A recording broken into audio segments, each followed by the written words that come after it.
Levinson, and welcome to Light On, Light Through episode 414.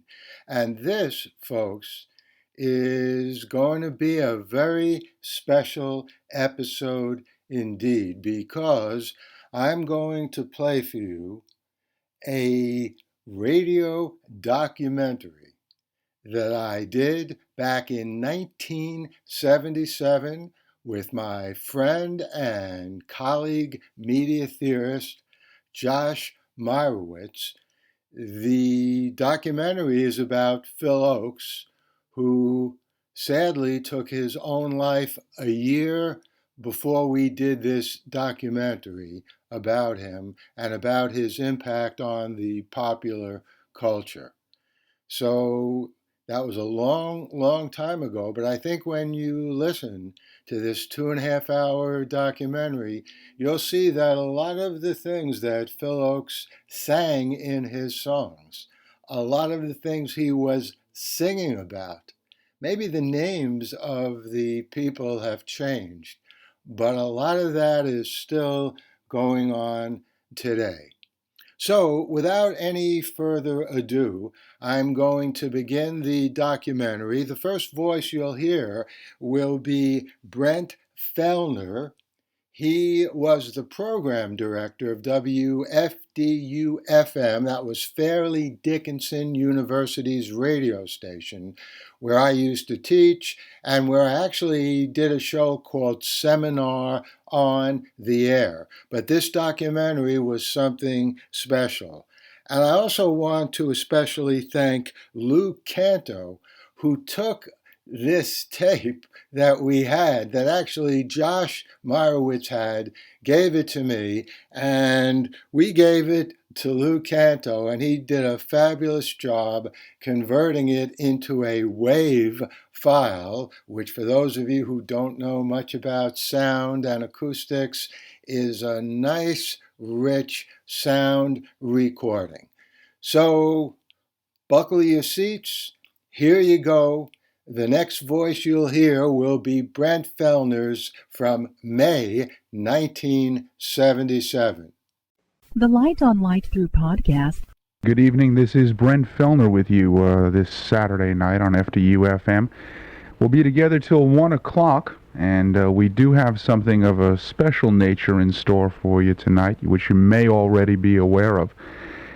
It goes along the lines of something that is kind of unique to radio. It's not something you hear a whole lot of. And it's what I would probably call a musical documentary. That's right, a musical documentary covering the times and the life of a giant in music, if you will, Phil Ochs.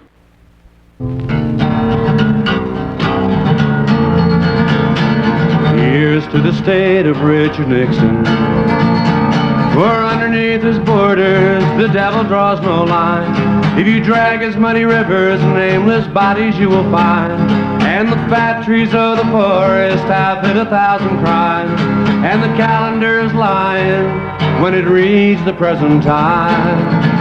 Oh, here's to the land you've torn out the heart of, Richard Nixon. Find yourself another country to be part of. And here's to the schools of Richard Nixon, where they're teaching all the children that they don't have to care. All the rudiments of hatred are present everywhere, and every single classroom is a factory of despair. Oh, there's nobody learning such a foreign word as fair. Oh, here's to the land you've torn out the heart of, Richard Nixon. Find yourself another country to be part of.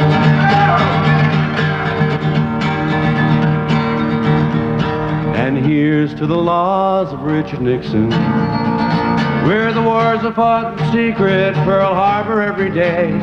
He punishes with income tax that he don't have to pay, and he's tapping his own brother just to hear what he would say. Corruption can be classic in the Richard Nixon way. Oh, here's to the land Nixon, find yourself another country to be part of. And here's to the churches of Richard Nixon and Billy Graham, where the cross once made of silver now is caked with rust, and the Sunday morning sermons pander to their lust. All the fallen face of Jesus is choking in the dust, and heaven only knows in which God they can trust. Oh, here's to the land you've torn out the heart of. Richard Nixon, find yourself another country to be part of. And here's to the government of Richard Nixon. In the swamp of their bureaucracy, they're always bogging down, and criminals are posing as advisors to the crown, and they hope that no one sees the sights and no one hears the sound, and the speeches of the president are the ravings of a clown. Oh, here's to the land you've torn out the heart of. Richard Nixon, find yourself another country to be part of.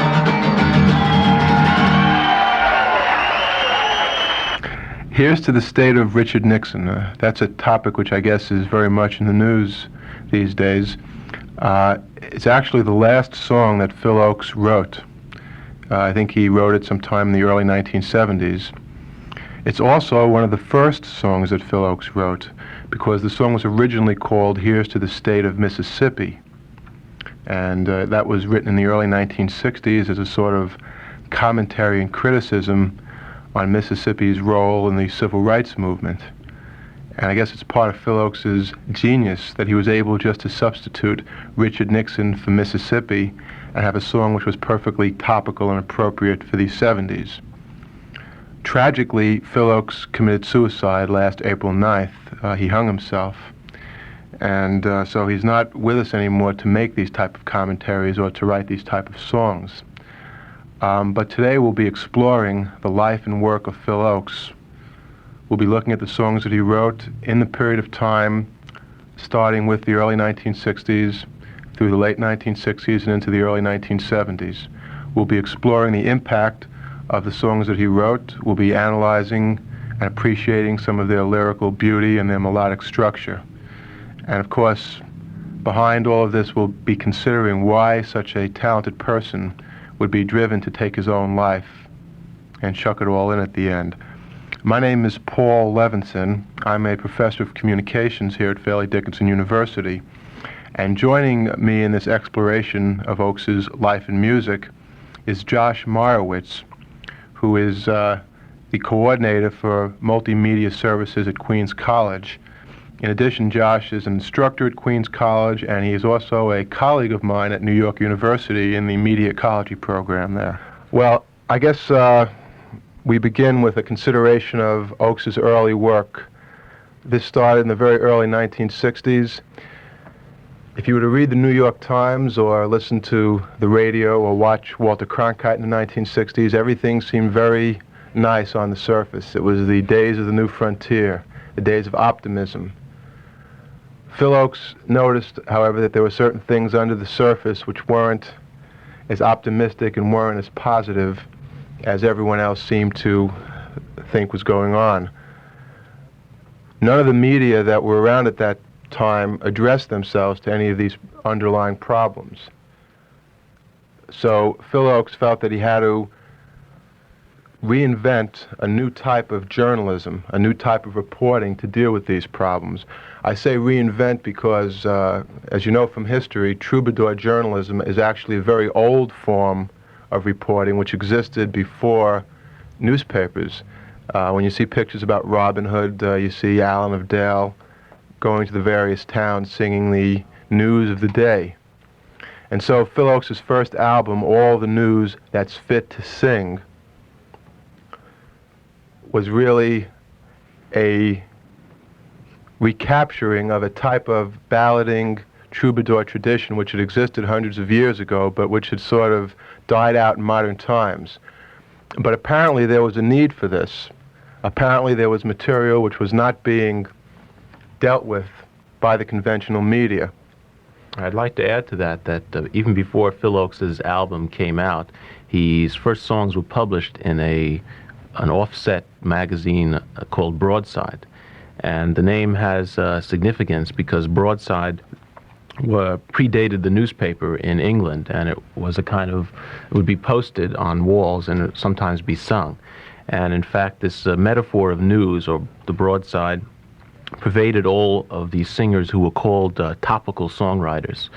There a lot of emphasis on news, on surveillance, on finding out what was going on that wasn't being told to us by other sources of media. So if Phil Ochs does, as you said, Paul, come out with an album called All the News That's Fit to Sing.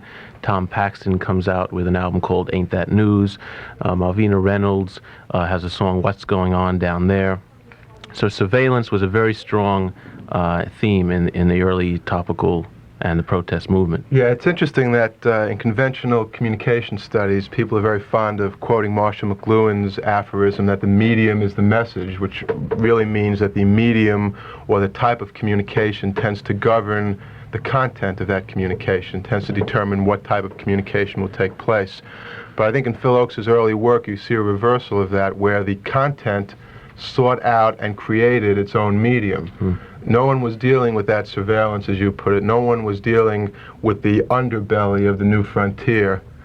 No one was dealing with the fact that there was CIA machinations going on even then, that the whole selective service system was a scandal.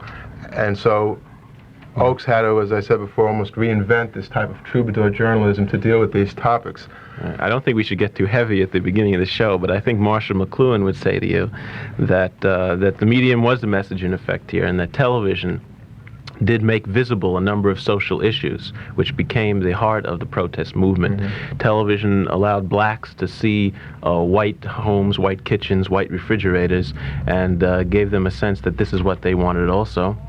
At the same time, television covered civil rights riots in the South, which made visible problems that were not visible in the North.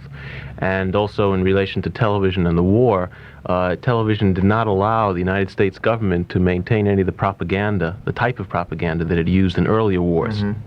I think that's true, but, and again, not to get into too heavy a debate right now, but of course the problem was that television didn't really deal with the war. It didn't really deal with the fact that we had troops in Indochina. And although it did deal to a certain extent with the civil rights movement, it very often tended to gloss it over, and 5 minutes on a nightly newscast couldn't really sufficiently deal with the problem. But anyhow, let's get into some of Ochs' early music. The two selections which we'll be playing for you are among his most well-known. The first is I Ain't A-Marchin' Anymore, which in many ways became the theme song of the anti-war movement of the 60s. The second song is Ochs at his most sarcastic, journalistic best. It's Draft Dodger Rag, and it's Ochs' impression of the selective service system in the United States in the early 60s.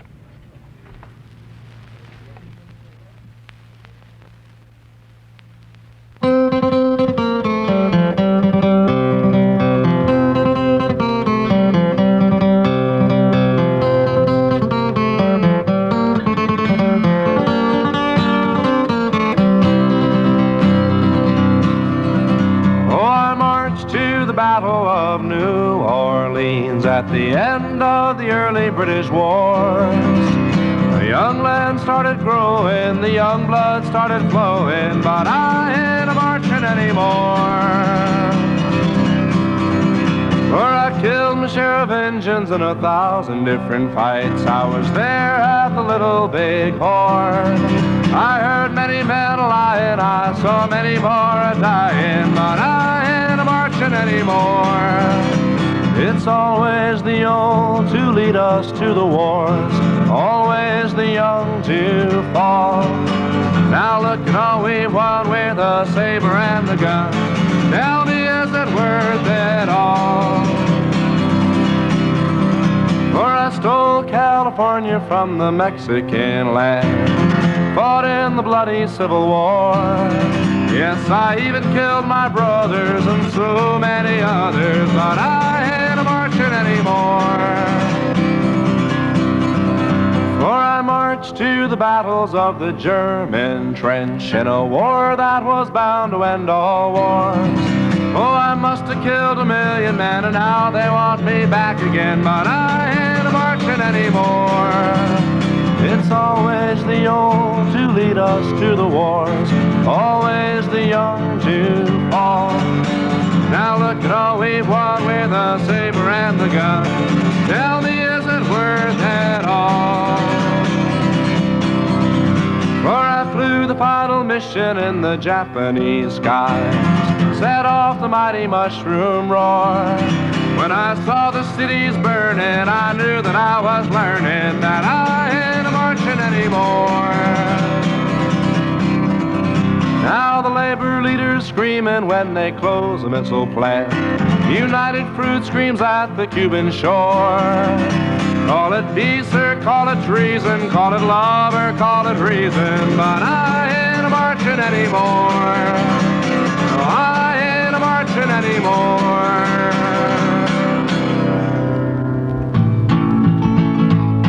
Oh, I'm just a typical American boy from a typical American town. I believe in God and Senator Dodd, and I keep an old Castro down. And when it came my time to serve, I knew better dead than red. But when I got to my old draft board, buddy, this is what I said. Sarge, I'm only 18, I got a ruptured spleen, and I always carry a purse. I've got eyes like a bat and my feet are flat and my asthma's getting worse. Yes, think of my career, my sweetheart dear, my poor old invalid aunt. Besides, I ain't no fool, I'm a-going to school and I'm a-working in a defense plant. I got a dislocated disc and a racked up back, I'm allergic to flowers and bugs. And when the bombshell hits, I get epileptic fits and I'm addicted to 1,000 drugs. I got the weakness woes, I can't touch my toes, I can hardly reach my knees. And if the enemy came close to me, oh, I'd probably start to sneeze. I'm only 18, got a ruptured spleen, and I always carry a purse. I've got eyes like a bat, and my feet are flat, and my asthma's getting worse. Yes, think of my career, my sweetheart dear, my poor old invalid aunt. Besides, I ain't no fool, I'm a-going to school, and I'm a-working in a defense plant. Ooh, I hate show and lie, and I hope he dies. But one thing you gotta see, that someone's gotta go over there, and that someone isn't me. So I wish you well, Sarge, give him hell. Kill me 1,000 or so. And if you ever get a war without blood and gore, I'll be the first to go. Yes, I'm only 18, I got a ruptured spleen, and I always carry a purse. I've got eyes like a bat, and my feet are flat, and my asthma's getting worse. Yes, think of my career, my sweetheart dear, my poor old invalid aunt. Besides, I ain't no fool, I'm a-going to school, and I'm working in a defense plant. I hate Chow En Lai, and I hope he dies. That's probably got to be the first time in history that Joe En Lai was mentioned in an American song. And I guess that in itself says something about the type of writing that Ochs did. You can see very clearly how it's journalism. He deals with specific names, with specific organizations, specific people. United Fruit screams at the Cuban shore, and I ain't marching anymore. Again, these are names and people that come right out of the headlines of newspapers, but they weren't dealt with in the newspapers in the way that Ochs dealt with them in his music. Again, I think it's important to understand the social context within which this type of music occurred, and that we can understand it in relation to the end of the 50s, the end of the McCarthy era. Now it was politically safe to make these kind of comments, and perhaps in a kind of sigh of relief, an outpouring of this kind of reverse attitude toward America came out. And also the election of John F. Kennedy, a sense of youthful exuberance, idealism, also the first generation coming to age that didn't really experience the traumas of World War II in any way that they could remember very clearly. Yeah, so I'm not quite sure that it was yet politically safe to make these comments. One of the things that we'll be talking about later on in the show is that Ochs, throughout his career, was never really booked on primetime television, had a lot of trouble getting his records played on any type of large AM station, and even when FM came about later on in the 60s.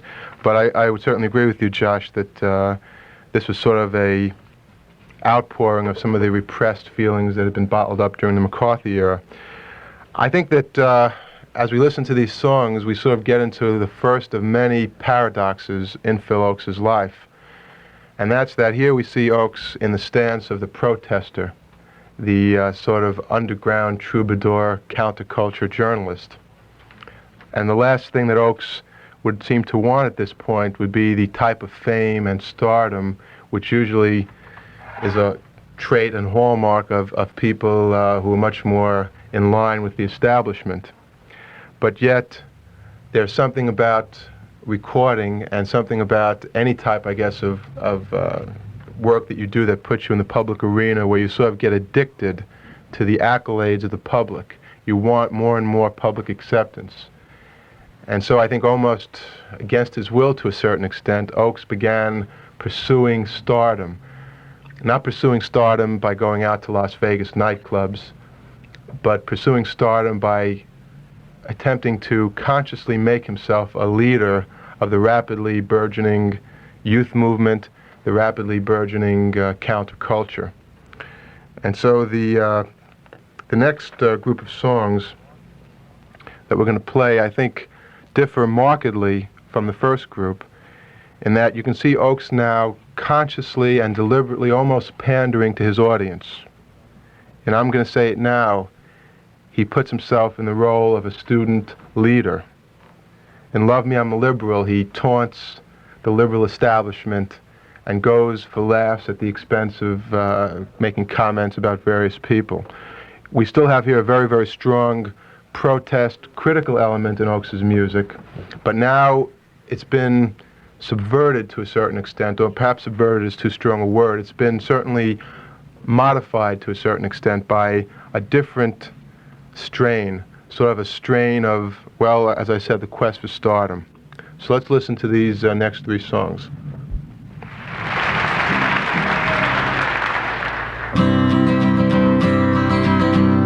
Oh, I am just a student, sir, and only want to learn. But it's hard to read through the rising smoke from the books that you like to burn. So I'd like to make a promise, and I'd like to make a vow that when I've got something to say, sir, I'm gonna say it now. Oh, you've given me a number and you've taken off my name.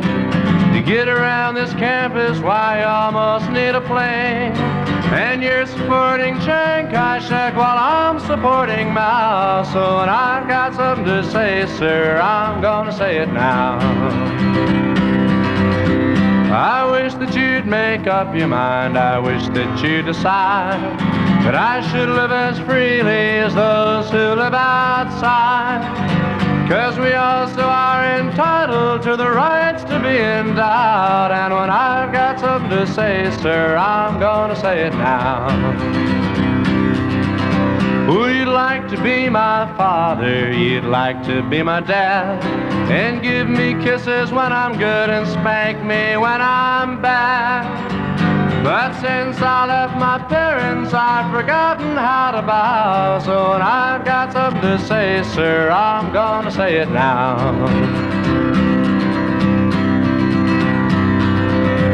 And things, they might be different if I was here alone. But I've got a friend or two who no longer live at home, and we'll respect our elders just as long as they allow that when I've got something to say, sir, I'm gonna say it now. I've read of other countries where the students take a stand. They've even helped to overthrow the leaders of the land. Now I wouldn't go so far to say we're also learning how, but when I've got something to say, sir, I'm gonna say it now. So keep right on a-talking and tell us what to do. But if nobody listens, my apologies to you. And I know that you are younger ones, 'cause you sure are older now. And when I've got something to say, sir, I'm gonna say it now. So I'm just a student, sir, and only want to learn. But it's hard to read through the rising smoke from the books that you like to burn. So I'd like to make a promise, and I'd like to make a vow, that when I've got something to say, sir, I'm gonna say it now. In every American community, there are varying shades of political opinion. One of the shadiest of these is the liberals.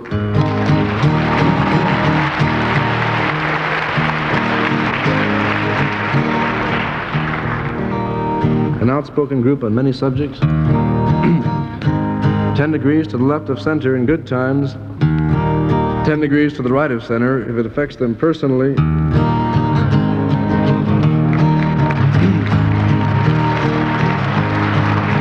So here then is a lesson in safe logic. I cried when they shot Medgar Evers. Tears ran down my spine. And I cried when they shot Mr. Kennedy, as though I'd lost a father of mine.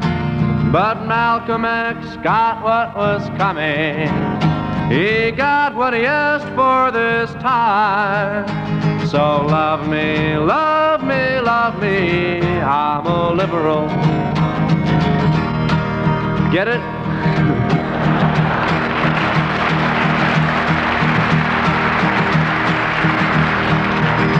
I go to civil rights rallies, and I put down the old DAR. DAR, that's the dikes of the American Revolution.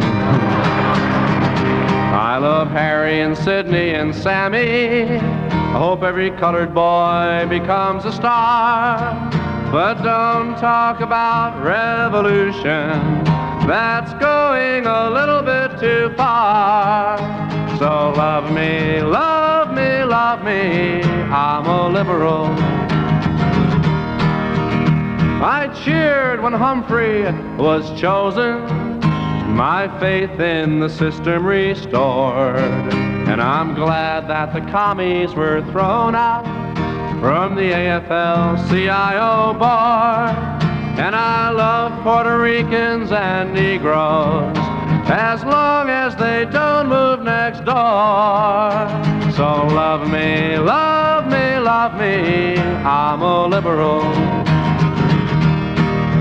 Ah, the people of old Mississippi should all hang their heads in shame. Now I can't understand how their minds work. What's the matter, don't they watch Les Crane?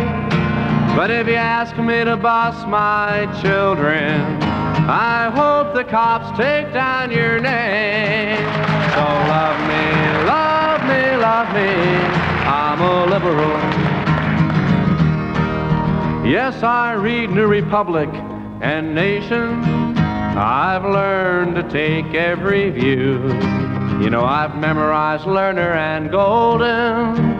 I feel like I'm almost a Jew.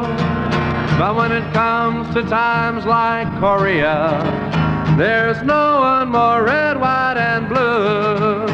So love me, love me, love me, I'm a liberal.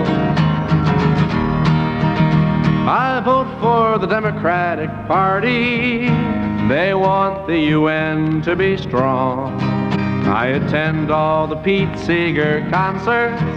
He sure gets me singing those songs. And I'll send all the money you ask for, but don't ask me to come on along. So love me, love me, love me, I'm a liberal. Sure, once I was young and impulsive. I wore every conceivable pin. Even went to socialist meetings. Learned all the old Union hymns. Ah, but I've grown older and wiser, and that's why I'm turning you in. So love me, love me, love me, I'm a liberal.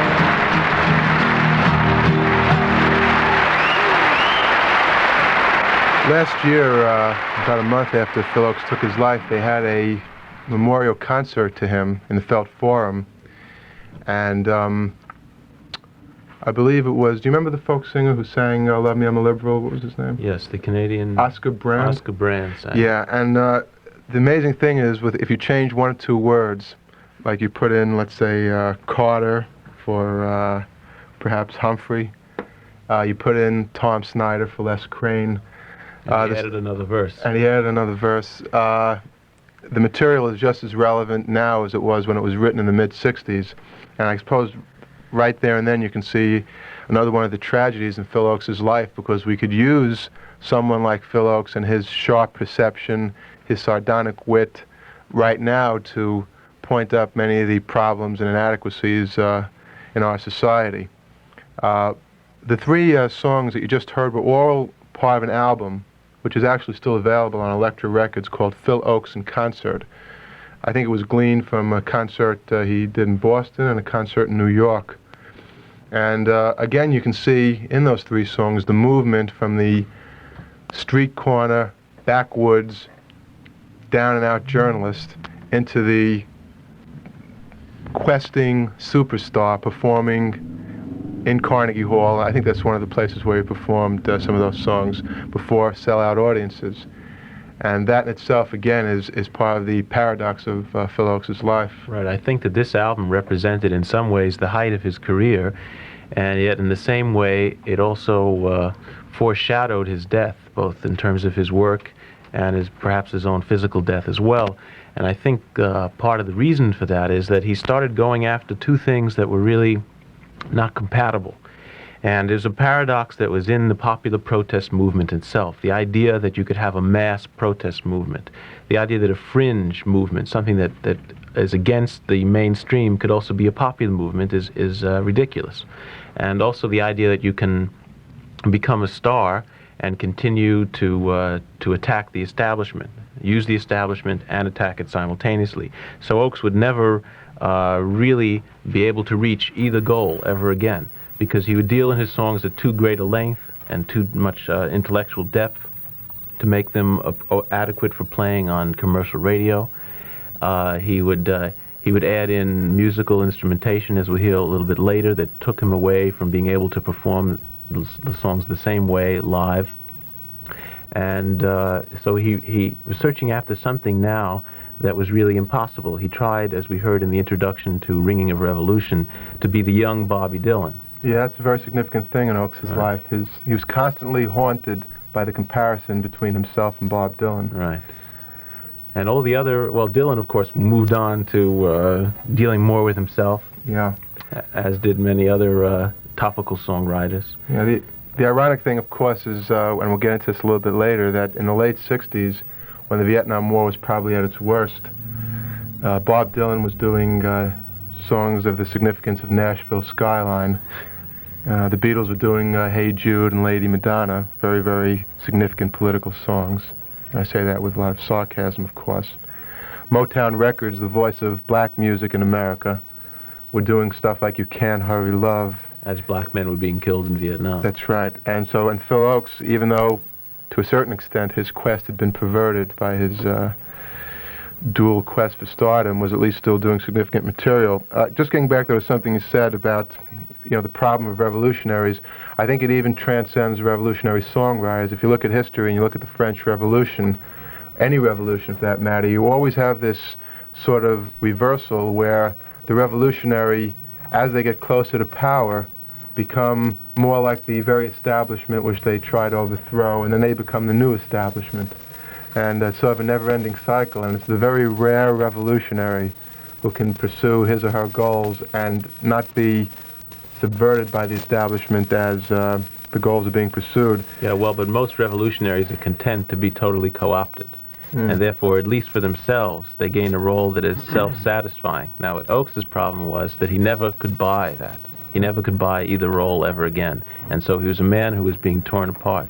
That's very true. As a matter of fact, if Ochs had been more like Fidel Castro, whom we also mentioned in the Ringing of Revolution, who was content to move from revolutionary to establishment leader, perhaps Ochs would have had a happier life. You mentioned something else, though, Josh, that as Ochs got more involved in his music and more involved in his attempt to appeal to larger segments of the public, he began changing the very music that he was writing. And whereas earlier songs had fairly simple chord progressions, the accompaniment was just, well, I think just about every song we've heard so far is just a simple guitar accompaniment. Gradually, Ochs's material got more musically complex. Of course, the Beatles were doing some very interesting musical stuff at this time. They came out with albums like Sgt. Pepper in 1967, and this probably also influenced Ochs. But beginning really with the same album, Phil Ochs in Concert, Ochs began exploring a type of music which was really, in some ways, almost the antithesis of topical protest music. It was very beautiful. It was poetically very, very sensitive, beautiful alliteration. This song that we're going to play for you first is Changes, perhaps one of the best known of Phil Ochs' songs, a beautiful, delicate love song. Here on Changes, he still has only the acoustic accompaniment, but from Changes, we're going to go into his next album, Pleasures of the Harbor, and play Flower Lady. Ochs was very defensive about this, and when he was questioned once and asked, "Why are you, a former protest singer, singing beautiful songs like this?" he said, "Well, sometimes beauty is the best." In such a time of ugliness, the true protest is beauty. Yes. So I guess the best thing to do is to listen to the material and see for yourself whether you think that Ochs was right and that beauty is the best form of protest against political ugliness.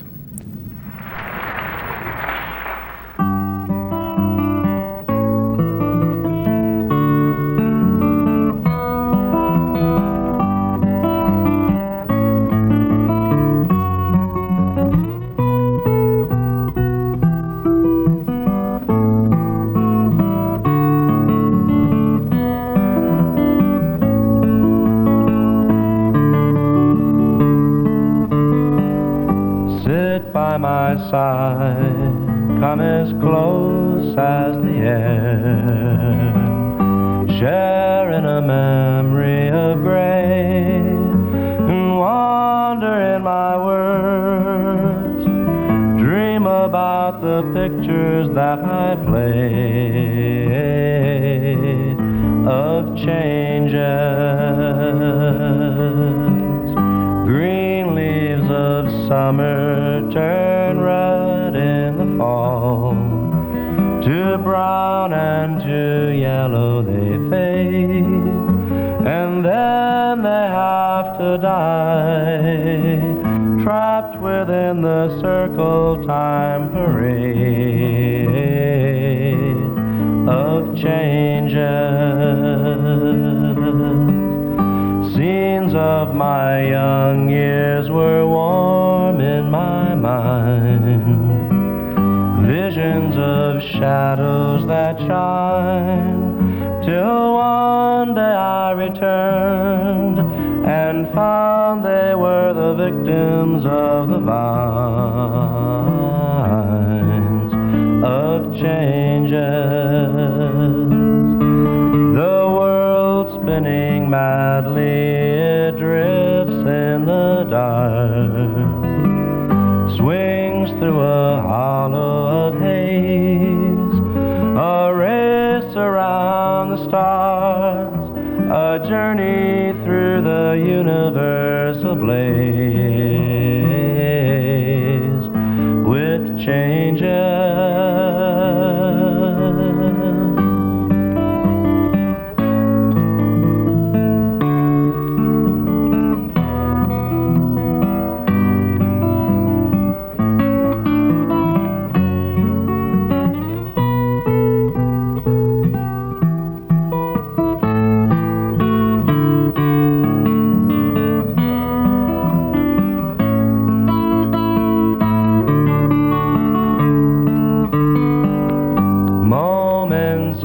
Magic will glow in the night, all fears of the forest are gone, but when the morning breaks, they're swept away by golden drops of dawn,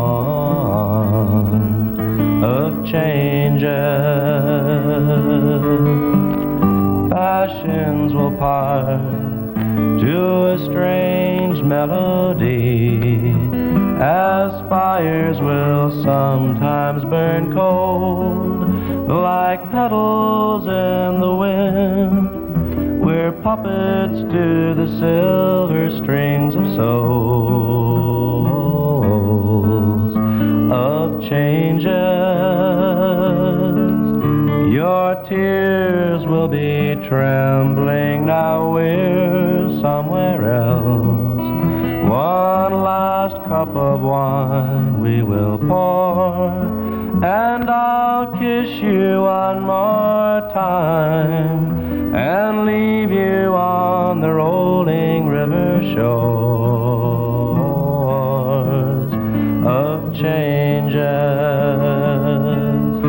So sit by my side, come as close as the air, share in a memory of grace, wander in my words, dream about the pictures that I play of changes.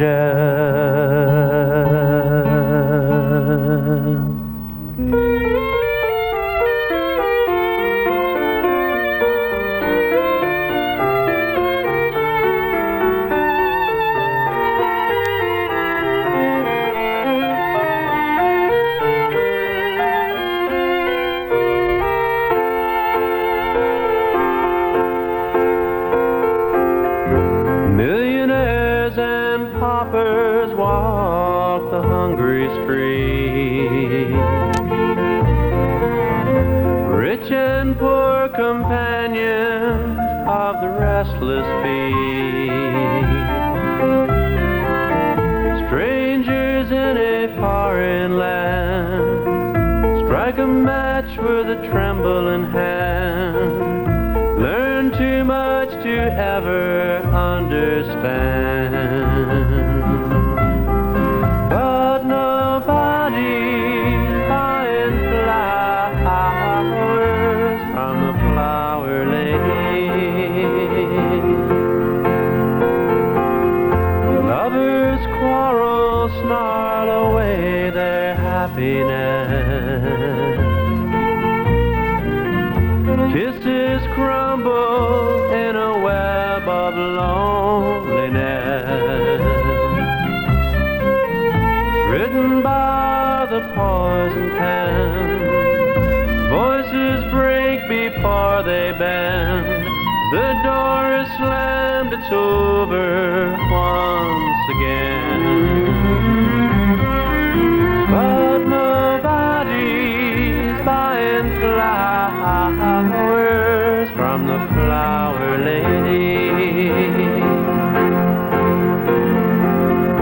Poets agonize, they cannot find the words, and the stone stares at the sculptor, asks, are you absurd? The painter paints, his brush is black, through the canvas runs a cry. Portrait of the pain never answers back, but nobody's buying flowers from the flower lady.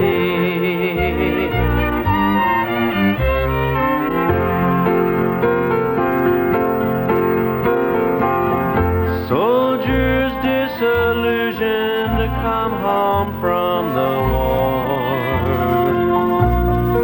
Sarcastic students tell them not to fight no more, and they argue through the night. Black is black, white is white. Walk away both knowing they are right, but nobody's buying flowers from the flower lady. Smoke dreams of escaping souls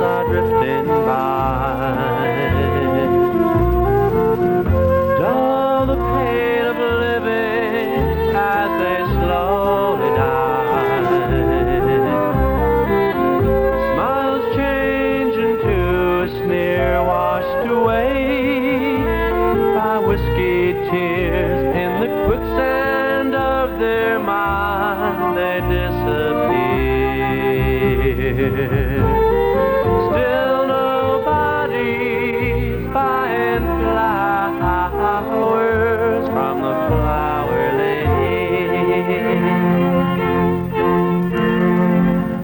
Feeble, aged people almost to their knees complain about the present using memory. Never found their pot of gold, wrinkled hands pound weary holes. Each line screams out, you're old, you're old, you're old. But nobody's buying flowers from the flower lady.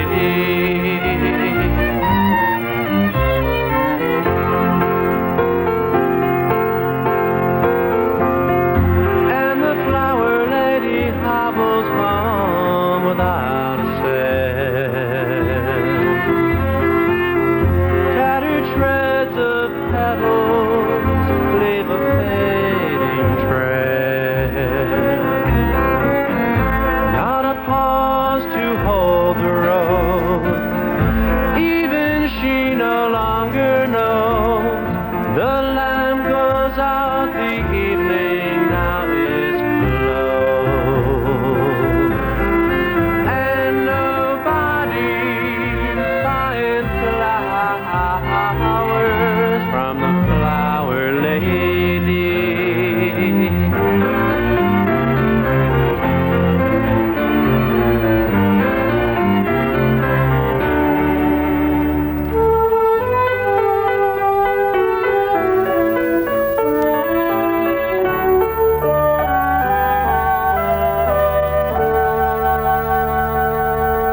Every time I hear that song, I'm always absolutely awed by the beautiful imagery in the lyrics and how Ochs manages to combine meaning as well as beauty in lyrics. And that's a very difficult thing for people to do.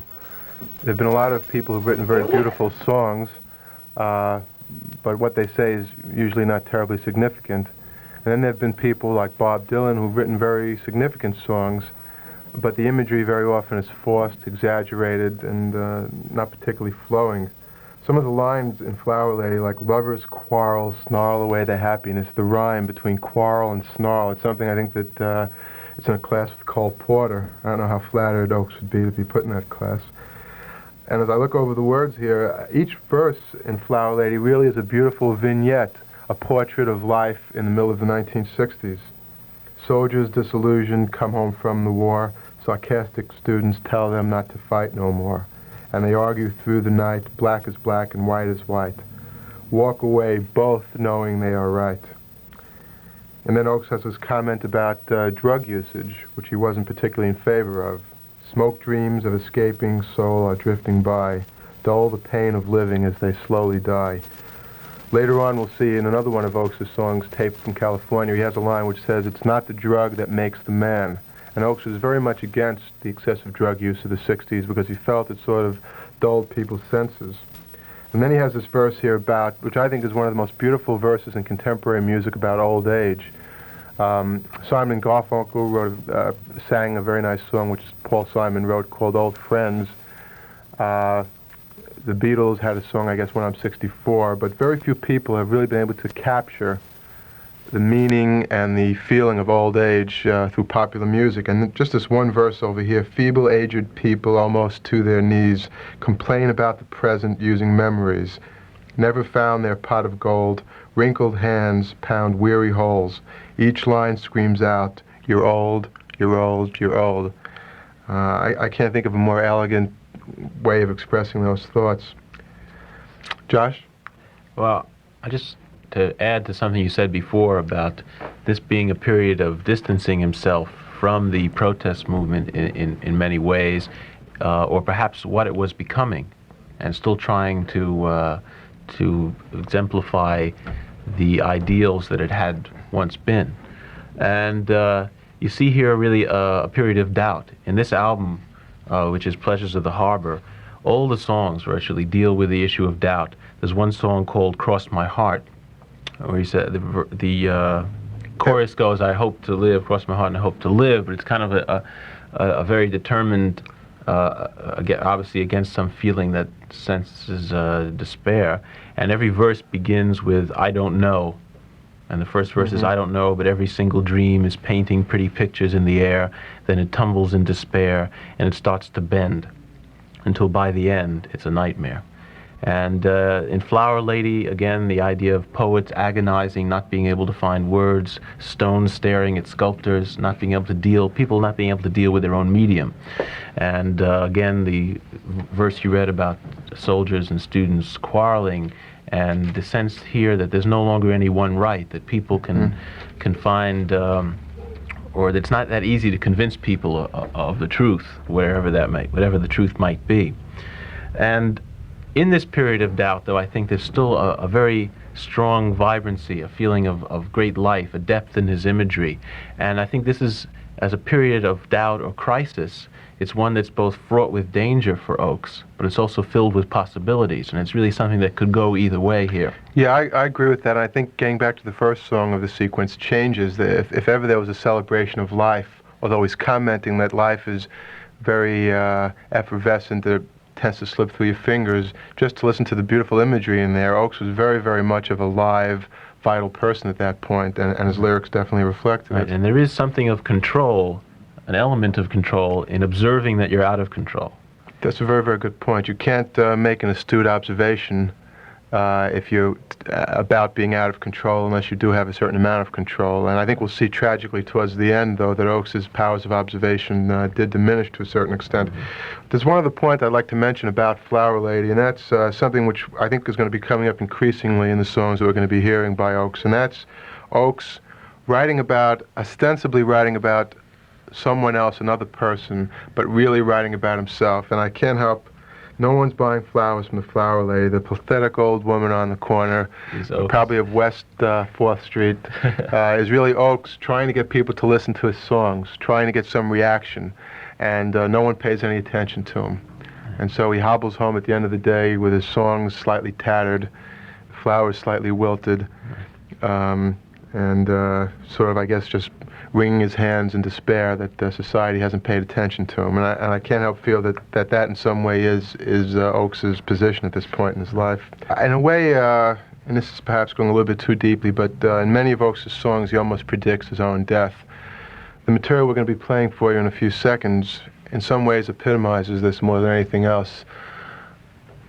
Ochs, I think, is on record as saying that he felt his best work was the crucifixion. And in terms of what I mentioned before about the Flower Lady, about the marriage of beautiful imagery and lyrics and significant meaning, I can't think of really any other song which carries such a theoretical wallop as the crucifixion, but at the same time has such beautiful imagery. Now, the crucifixion was written really as a sort of Ochs's way of dealing with the assassination of John F. Kennedy. Although Ochs was a critic of the New Frontier, he also had some positive feelings about it. And he was very, very traumatized, as we all were, by JFK's assassination in 1963. He wrote a song shortly thereafter called That Was the President and That Was the Man, which deals with the assassination in a fairly, I wouldn't say superficial way, but it doesn't particularly probe any deeper issues. And he never really felt that That Was the President and That Was the Man dealt with the deeper, more complex currents that led to the assassination and in some ways characterized the assassination. So he went on in the same period of time as Pleasures of the Harbor and Flower Lady to write this song, The Crucifixion. Incidentally, it's the only song that Ochs ever performed on television. There was a special on the public broadcast service, Channel 13 here in the New York City area in the middle of the 60s, and he sang this song, and this was many people's their first exposure to Ochs. So I don't think there's ever been a satisfactory recording of the crucifixion. No, that's a good point. I'm glad you brought that up. The recording that came out on the Pleasures of the Harbor album, we're not going to play for you. I personally think it completely destroys the song. You have Ochs singing it, but with these unbelievable off-key electronic sounds, and they completely destroy the atmosphere of the song. What we will play for you is a recording of a live performance of the Crucifixion done at a concert which my wife and I attended a few years ago, and you can hear my wife clapping in the first recognition of the thing. At least that's what she told me last night when we were listening to this. But of course, this is not also the way the Crucifixion should be presented, and I think Josh's point is very well taken. Ochs is a little off key here and there, but I think I have heard him sing it, and I heard him sing it in concert, which a beautiful rendition of it. But unfortunately, it was not a recorded concert. Lost to posterity. All right, so then here are two songs. That was The President, and that was The Man. Ochs' first reaction to JFK's assassination, and then the culmination of his feelings about the assassination in the Crucifixion.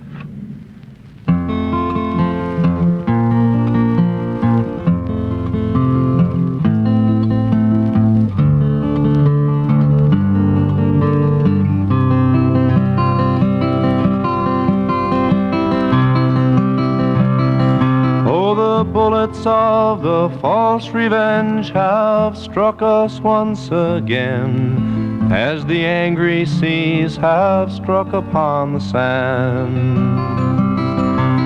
And it seemed as though a friendless world had lost itself a friend. That was the President, and that was the man. Oh, I still can see him smiling there and waving at the crowd as he drove through the music of the band. And never even knowing no more time would be allowed, not for the President and not for the man. Here's a memory to share, here's a memory to save, of the sudden early ending of command. Yet a part of you and a part of me is buried in his grave. That was the President, and that was the man. It's not only for the leader that the sorrow hit so hard. There are greater things I'll never understand. How a man so filled with life, even death was caught off guard. That was the President, and that was the man. Everything he might have done and all he could have been was proven by the troubled traitor's hand. For what other death could wound the hearts of so many men? That was the President, and that was the man. Yes, the glory that was Lincoln's never died when he was slain. It's been carried over time and time again. And to the list of honor you may add another name. That was the President, and that was the man. That was the President, and that was the man.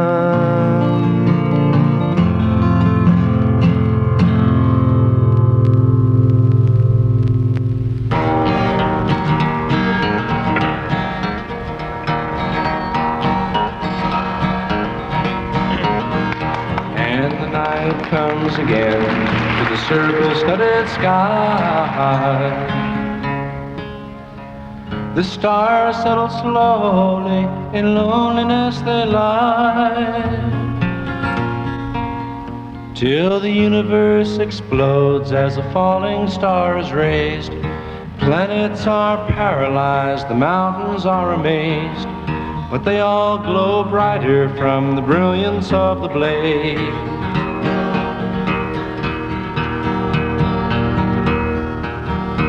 with the speed of insanity. Then he died. In the green fields of turning, baby is born. His cries grease the wind, mingle with the morn. An assault upon the order, the changing of the guard, chosen for a challenge that is hopelessly hard.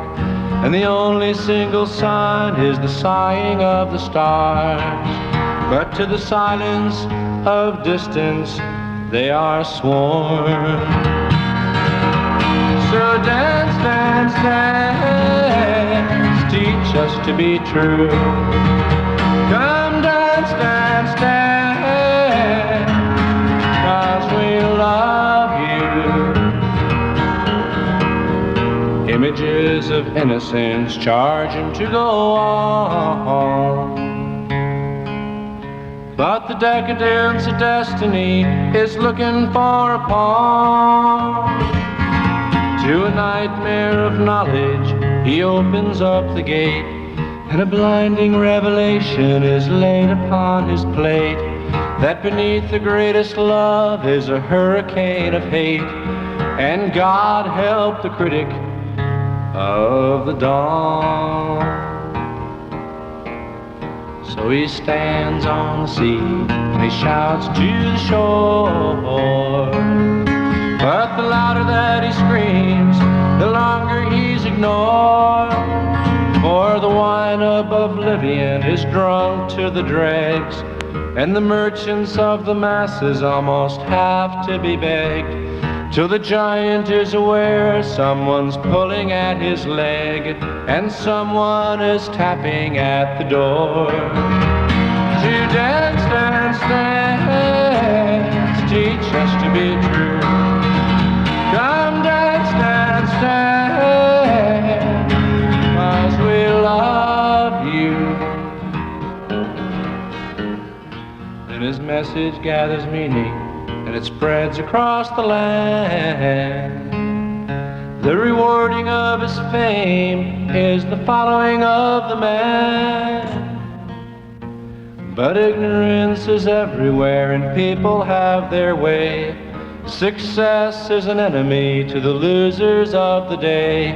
In the shadows of the churches, who knows what they pray, for blood is the language of the band. The Spanish bull's beaten, the crowd is soon begun. The matador is beautiful, a symphony of style. Excitement is ecstatic, passion places bets, gracefully bows to ovations that he gets. But the hands that are applauding are slippery with sweat, and saliva is falling from their smile. So dance, dance, dance, teach us to be true. Come dance, dance, dance, 'cause we love you. Then this overflow of life is crushed into a lie. The gentle soul is ripped apart and tossed into the fire. First a smile of rejection at the nearness of the night. Truth becomes a tragedy limping from the light. All the heavens are horrified, they stagger from the sight, as the cross is trembling with desire. And they say they can't believe it, it's a sacrilegious shame. Now who would want to hurt such a hero of the game? But you know, I predicted it, I knew he had to fall. How did it happen? I hope his suffering was small. Tell me every detail, for I've got to know it all. And do you have a picture of the pain? So dance, dance, dance, teach us to be true.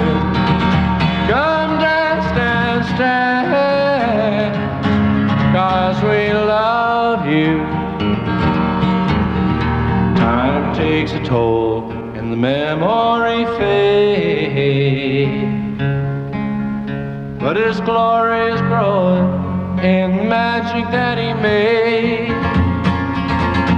Reality's ruined, it's the freeing from the fear. The drama is distorted to what they want to hear, swimming in their sorrow and the twisting of a tear as they wait for the new thrill parade. Yes, the eyes of the rebel have been branded by the blind. To the safety of sterility, the threat has been refined. The child was created to the slaughterhouse he's led. So good to be alive when the eulogies are read. The climax of emotion, the worship of the dead, as the cycle of sacrifice unwinds. So dance, dance, dance, teach us to be true. Come dance, dance, dance, 'cause we love you. And the night comes again to the circle-studded sky.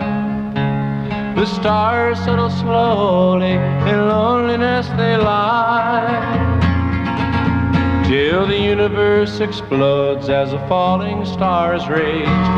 Planets are paralyzed, the mountains are amazed, but they all glow brighter from the brilliance of the blaze. With the speed of insanity, then he died.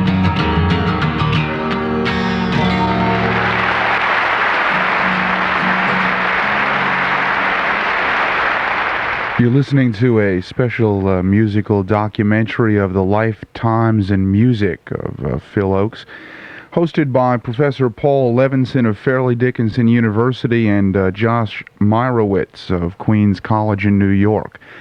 This is Brent Fellner with you till 1 o'clock this Saturday night. We'll be returning to our documentary on Phil Ochs right after a couple of minutes worth of business.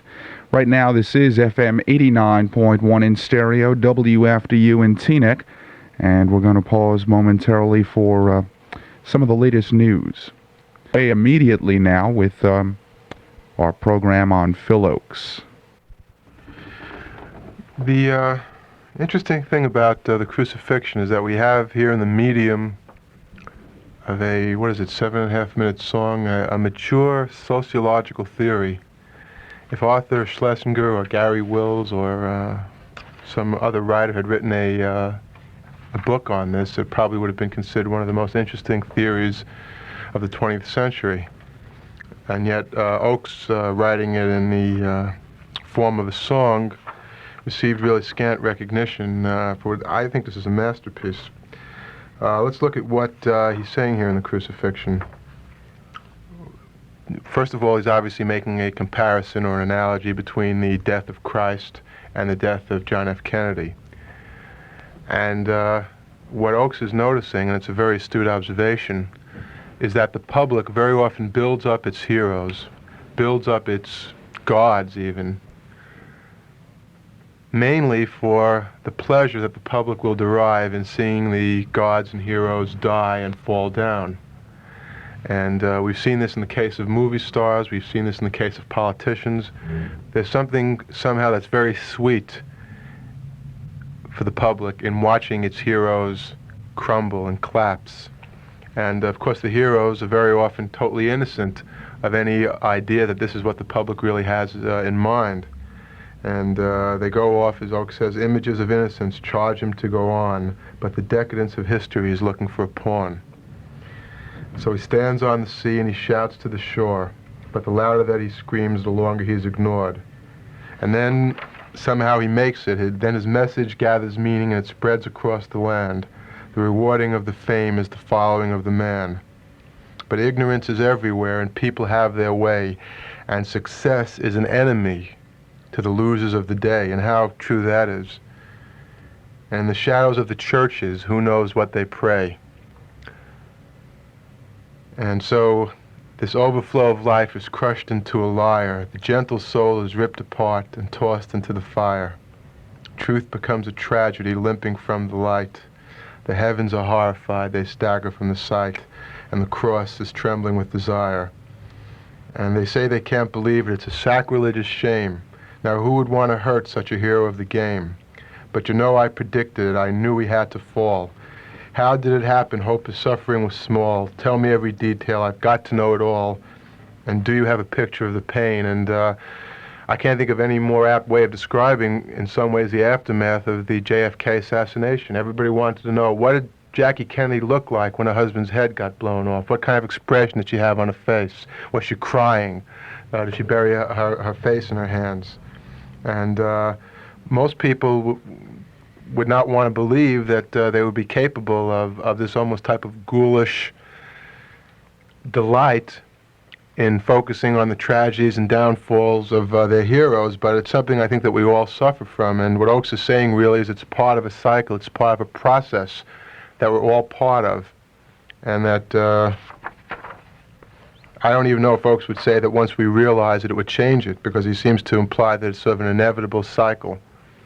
And I think, as I said earlier, this is really a very sophisticated sociological, psychological comment on the makings and workings of our civilization and society. And I think that the only reason why it was never recognized as such is because that it was presented in the medium of a folk song, and a poorly recorded one as that, as Josh brought out earlier. But perhaps even by discussing it now, we can enlighten some of the people as to the significance of this great work by Phil Ochs. I think another theme in the crucifixion that is carried through many of Ochs' songs is this idea of the distortion of the message of a leader. He says in the crucifixion, the drama is distorted to what they want to hear.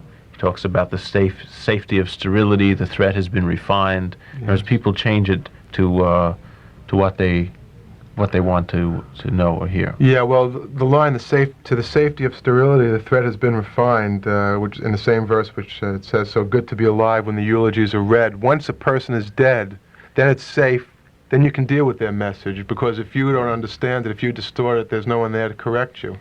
And in a way, I think that we almost have to accept a certain amount of guilt. Why didn't we do a show like this 2 or 3 years ago? I mean, I personally, at that point, was not a professor at a university. I didn't have the capability. But the point is, why didn't someone in a university do a show like this? Why did they have to wait until Phil Ochs was dead? Actually, I started doing research on this in '74.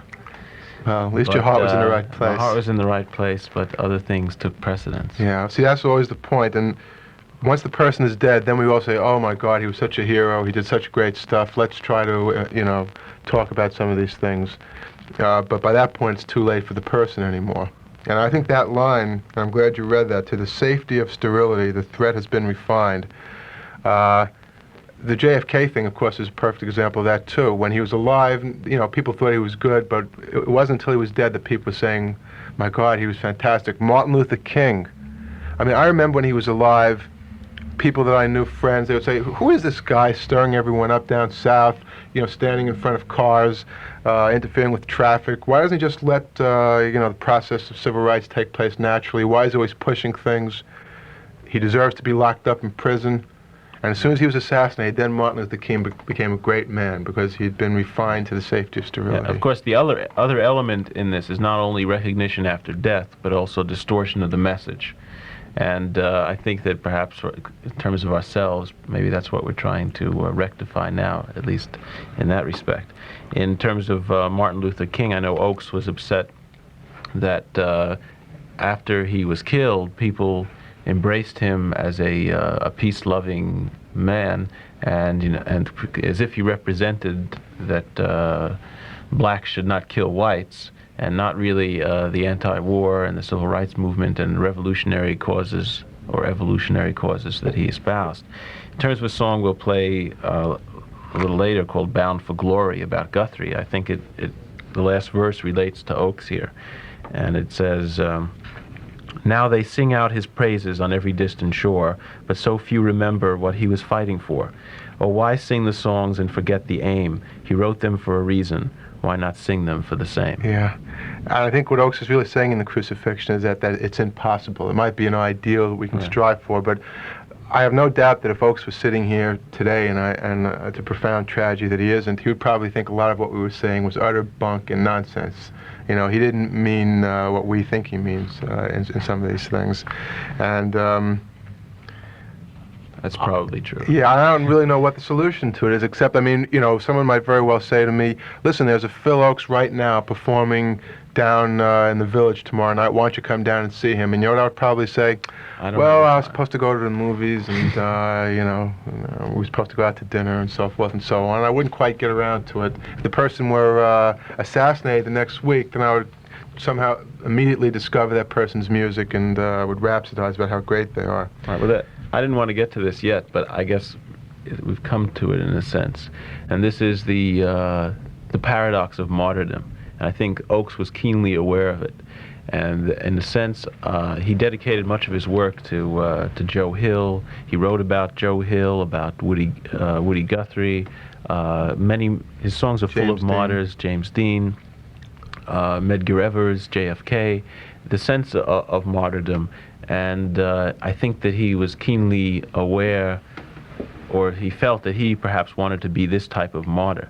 And there is a paradox here in that in order to be a martyr, in order to succeed at being a martyr, you have to fail dismally. You have to be crushed. And not only that, but to be a true martyr, you have to, your songs have to have strong impact and get people very angry. And as Ochs lost impact, I think he felt that he was losing this potential to be a type of martyr, and so he, in a sense, martyred himself. Oh, I think your point is very well taken, and of course, getting back again to the Crucifixion, if I understand the Crucifixion correctly, what Ochs is really saying is that not only is being a martyr a paradox, but it has to fail, because your message is going to be distorted. So even if you are killed, maybe you'll get known, but you're never going to get known in precisely the way that you wanted to. Good point. While Ochs was exploring these beautiful lyrical ballads and deep sociological insights, the war in Vietnam was raging, going from bad to worse. Up to 500,000 American troops were there by the late 1960s. Lyndon Johnson was forced to all but abdicate from office. Ochs was always very, very much against the war, horrified by it. Towards the end of the 60s, he wrote 2 songs.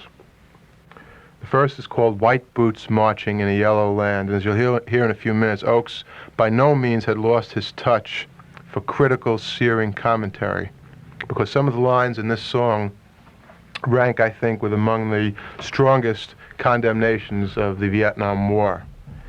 And again, I just have to remind the audience that this was at a time when just about everyone else in music was, well, in plain cliched English, they were copping out. They weren't addressing what was going on. They were talking about getting lost on drug trips. They were exploring the intricacies of country and Western music with lyrics about how I'd love to go out with you tomorrow night, but why are you cheating on me? Or they were doing R&B music, which has a nice beat to it, but at that time was not saying too much about the war either. And so Ochs was virtually alone in this strong attempt to bring some of the horrors of the war before the American people. The second song is called The War Is Over, and I think it was Senator Aiken of Vermont who said in the mid-60s that the way to end the war, the secret of getting the United States out of its Vietnam involvement, was just to declare that we won the war was over, and let's go home. And Aiken was fairly serious about this. Unfortunately, the Senate and the President didn't take his advice too seriously, but Ochs apparently thought it was a good idea. So later on, Ochs wrote this song, The War Is Over, in which he simply declared unilaterally on his own that the war was over. And this also became a rallying point at many anti-war concerts. Right, it was really something to hear The War Is Over live with thousands of people around you and people singing it and declaring that the war was over. That's right. I guess you really had to live through the 60s to understand the frustration of being against the war, as I was, being a student at that time and being all but powerless in spite of the much vaunted student revolution. We didn't really have much power. We weren't in a position to control anything. All we could really do is complain. Most of us couldn't even vote. And it was something that, in a way, Ochs, with his music, kept many people in the mainstream of our culture, because rather than just giving up and saying it's totally impossible and becoming a revolutionary, engaging in violence or whatever, through Ochs' music, we found an outlet. We found someone who was saying something that we felt we believed in, and gave us, in a sense, an umbilical cord to hang on to. So here then are white boots marching in a yellow land, and the war is over. The pilot's playing poker in the cockpit of the plane. The casualties are rising like the dropping of the rain. And a mountain of machinery will fall before a man when your white boots marching in a yellow land. It's written in the ashes of the village towns we burn. It's written in the empty beds of fathers unreturned. And the chocolate in the children's eyes will never understand when your white boots marching in a yellow land. Red blow the bugles of the dawn. The morning has arrived, you must be gone. And the lost patrol chase their chartered souls like old horse following tired army. Train them well, the men who will be fighting by your side, and never turn your back if the battle turns the tide. For the colors of a civil war are louder than commands when your white boots marching in a yellow land. Blow them from the forest and burn them from your side. Tie their hands behind their backs and question through the night. But when the firing squad is ready, they'll be spitting where they stand at the white boots marching in a yellow land. Red blow the bugles of the dawn. The morning has arrived, you must be gone. And the lost patrol chase their chartered souls like old horse following tired army. The comic and the beauty queen are dancing on the stage. Raw recruits are lining up like coffins in a cage. Oh, we're fighting in a war we lost before the war began. We're the white boots marching in a yellow land.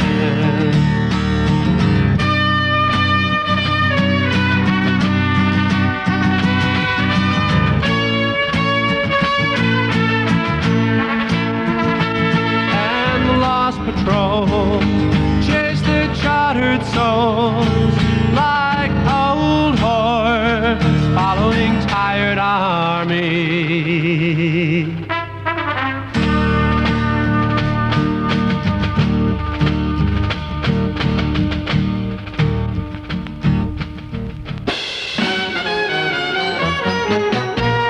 Silent soldiers on a silver screen, framed in fantasies and drugged in dreams, unpaid actors of the mystery. The mad director knows that freedom will not make you free, and what's this got to do with me? I declare the war is over. It's over. It's over. Drums are drizzling on a grain of sand. Fading rhythms of a fading land. Prove your courage in the proud parade. Trust your leaders where mistakes are almost never made. And they're afraid that I'm afraid. I'm afraid the war is over. It's over. It's over. Angry artists painting angry signs. Use their vision just to blind the blind. Poison players of a grisly game. One is guilty and the other gets to point the blame. Pardon me if I refrain.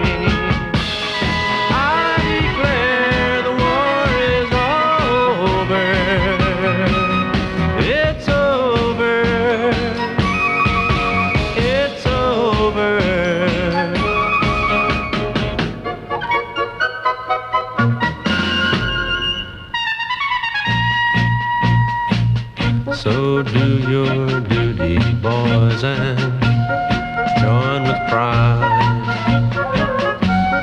Serve your country in her suicide. Find a flag so you can wave goodbye. But just before the end, even treason might be worth a try. This country is too young to die. I declare the war is over. It's over. It's over.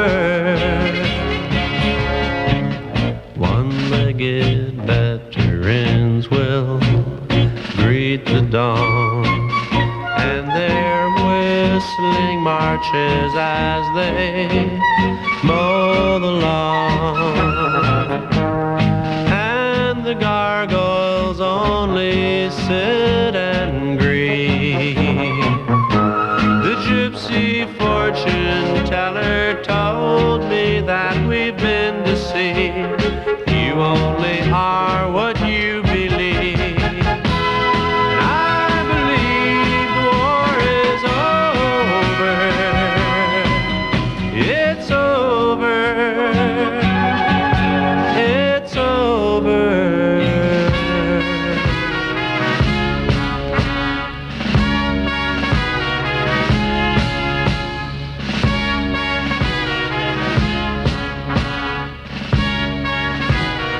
The comic and the beauty queen are dancing on the stage. The raw recruits are lining up like coffins in a cage. It's from White Boots Marching in a Yellow Land, and I think that says it all for the Vietnam War. And I'm sure you all know who the comic and the beauty queen are there. And when the war is over, silent soldiers on a silver screen, framed in fantasies and drugged in dreams. There's another exquisite example of what I was talking about before, about the marriage of alliteration and beautiful lyrical imagery with really very, very searing and sharp meaning. Anyone can say, it doesn't take that much talent to say, although it's an important statement, that the war is terrible and people are getting killed there and it's a horrible thing and people are being fooled. It almost sounds like some of Dylan's songs, doesn't it? But it took Phil Ochs to say silent soldiers on a silver screen, framed in fantasies and drugged in dreams. So these songs did have a tremendous impact upon Phil Ochs' small audience in the late 1960s. Unfortunately, their message wasn't taken too seriously by the people that were waging the war.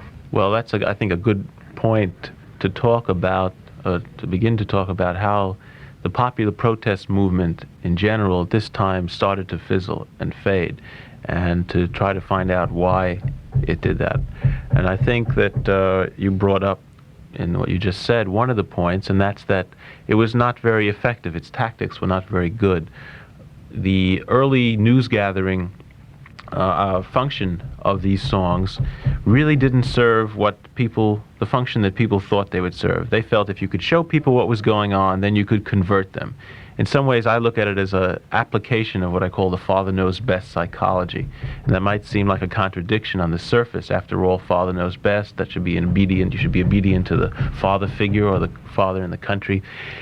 And yet, if you think about the early shows that this generation watched on television and the philosophy that they set forth, it was that people would make great conversions in belief when they saw what their foolishness was. And all you had to do was to be calm and rational, either point it out to them gently or let them see it for themselves.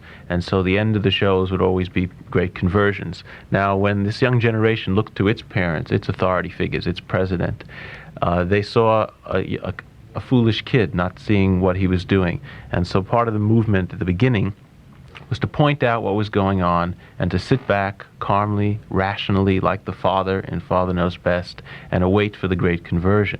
And yet this great conversion never came, because this is not persuasive technique. What ended up happening was people who already believed the messages that were encompassed in these songs were reinforced in their belief, but they were that was it. I mean, things really didn't go much further than that. Some people would even argue that the protest songs prolonged the war by antagonizing people, by taking over expressways, blocking traffic, and that it would have been much more effective to have gone to Washington, not as a demonstration, but to lobby in Congress. That's an interesting point. A few years ago, I did some research on the whole question that I mentioned before about drug lyrics and music, and one of the things which I realized as I was studying the problem is that for a person to perceive a drug lyric as a drug lyric, they already have to be familiar with drug parlance and terminology. Right, very interesting. So the idea that a drug lyric could seduce an innocent person to taking drugs is just as, I guess, naive as to think that a protest song would convince a person who was in favor of the war or had some position contrary to the protest song or the topical song to change their position. Yeah, Tom Paxton once said, you don't have to satirize these people, all you have to do is quote them.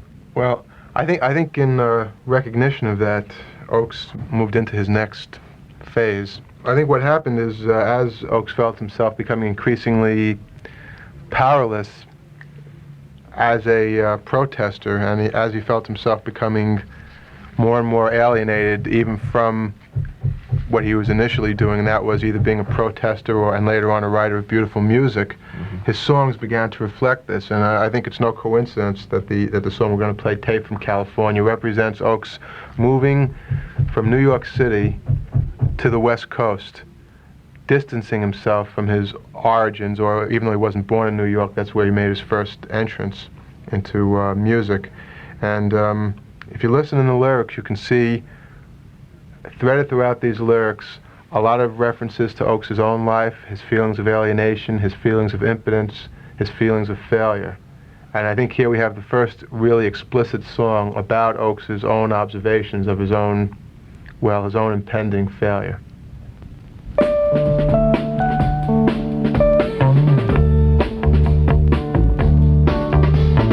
Who's that coming down the road? A sailor from the sea. He looks a lot like me. I'd know him anywhere. Had to stare. Feathers on his fingertips, a halo around his spine. He must have lost his mind. He should be put away right away. In the corner of the night, he handed me his water pipe. His eyes were searching deep inside my head.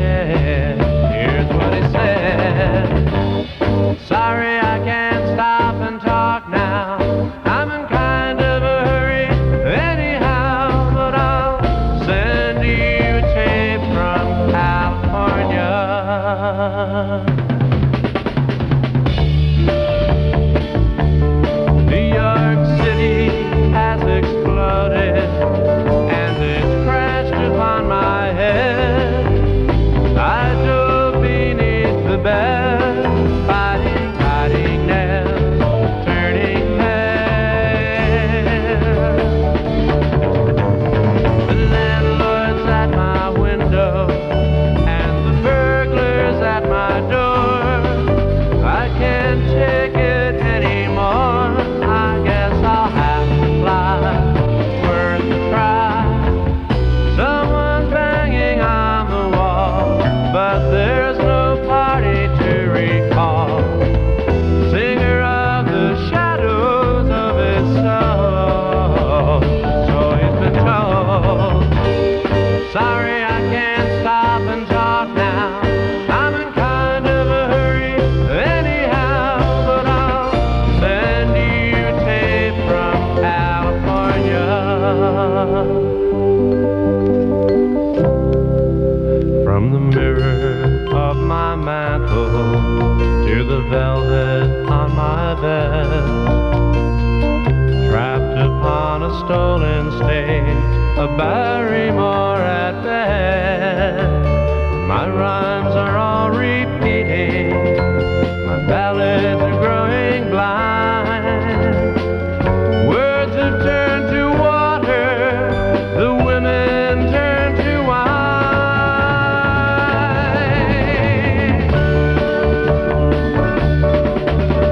The draft board is debating if they'd like to take my life. I'd sooner take a wife and raise a child or two. Never hurry anyhow, but I'll send you tape from California.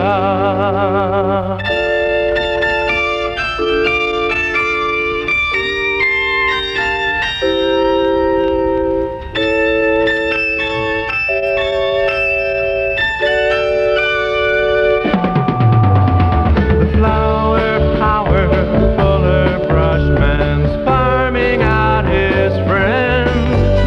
I stabbed him with my stem, and then I tapped his toe with my rose. He crawled around inside himself, now he's crawling after me, dropping acid in my tea. He wants to save my soul, rock and roll. One of us must understand, it's not the drug that makes the man. Then a poster of a movie star walked by. He must have been high.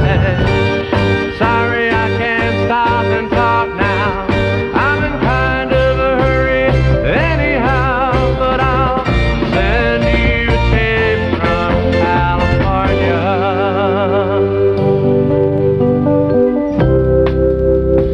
Half the world is crazy and the other half is scared. Madonnas do the minuet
are all repeating, my ballad's growing blind, my words have turned to water, the women turn to wine. I've done a little writing on and off in my time, and I think that anyone who's done any writing can sympathize with the meaning of those lines. The time when you just feel that everything you're writing is the same old stuff over and over again, nothing new. Your rhymes are repeating. If it's not your ballads that are growing blind, it's your perception that's growing blind. And I think here we have a poignant indication of Ochs' own self-appraisal at this point. Later on, the same stranger who he talks about at the beginning of the song, who of course is himself, the stranger from New York to California, Ochs says he must have found his mind, he should be put away anyway. So at this point, it doesn't really matter to Ochs whether he has his mind or he doesn't have his mind, because even with his mind, he feels he's not really doing anything that significant. I should also mention one other thing about the musical accompaniment to this song. We can see here that, again, Ochs is making an attempt to sort of be more modern and more commercial. You hear that bass booming away, dum dum dum dum dum, the drums and so on. A very folk-ish type of accompaniment. And so now we have Ochs has evolved really to a third stage of music. He starts off with just guitar. He then adds beautiful, lush accompaniment of strings and orchestration. And now he's just a plain old rock and roll singer with drums and guitar and electric organ and so on. Right. You might want to add that as Ochs and other people became better known, they generally became less available to their audience. So that there was once, if you looked in the old broadsides, there was an advertisement for a workshop for writing folk songs with Dylan, Baez, and Seeger. You could just go and sit in, and probably only 20 people showed up. Yeah. But they were there. Now, as people became more well-known, they became less accessible to the audience. And in fact, on Tape from California, Ochs is, in a sense, I think, punning on this. He, on the back of the album, he has a postcard saying, "Hi, I'm in California, I won't be able to see you." And there's a picture of himself sort of at a distance on a porch where he's waving goodbye. In other words, I'm not really available now. And the concept of tape goes even beyond the idea of a record, as being even more automated, more remote. I'm sure Ochs was very much aware of this, and I agree with you that I'm sure the pun, if that's what it is, was intentional. It's interesting, though, that Ochs, again, still, and even to the very end, we'll see in his last songs, never surrenders his capacity to make very, very astute comments on the society. And I mentioned earlier Ochs' feelings about drugs. And I really like this line, one of us must understand it's not the drug that makes the man. And a poster of a movie star walked by, he must have been high. Again, Ochs the revolutionary is not at all happy with people getting stoned out of their minds and tripping out on acid, which was very much, of course, the vogue in the late 60s. Yeah, by the way, I think you can, again, in terms of the death of the popular protest movement, understand why people went into drugs. In a sense, it was an extension of one of the ideals of the movement was the individual as the basis of society rather than groups or mechanizations. And it was based, of course, on the whole folk arrival or revival movement, the rugged American individual doing his own thing. And as the movement deteriorated, because you can't really have a movement with a lot of people doing their own thing, people went into dealing with their own heads, and they got into drugs and yes, so forth. Of course, I think Dylan is a classic example of someone who did get into drugs and even praised drugs in his music. You have him writing Masters of War in his early work, a very searing, Ochs-like composition. And then, of course, by the mid-'60s, he's singing, "Hey, Mr. Tambourine Man, play a song for me, my senses have been stripped, my hands can fail to grip," or whatever it is, and obviously completely different approach. And also My Back Pages, where he mocks his earlier role. And I think maybe this is a good point to talk about how Ochs really tried to be the young Bobby Dylan, as we said before, all through his life, and to look how he dealt with his role in terms of the events that he described. What was his, how much was he an observer, how much was he a participant, and how much was he in control of his role.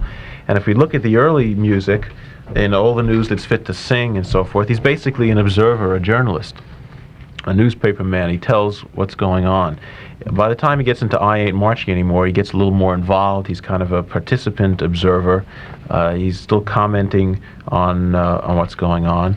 By the time Phil Ochs in concert, he's more a participant than an observer. He's really trying to be in the height of the movement. He's actually trying to be the leader of the movement. Leader of the movement, okay.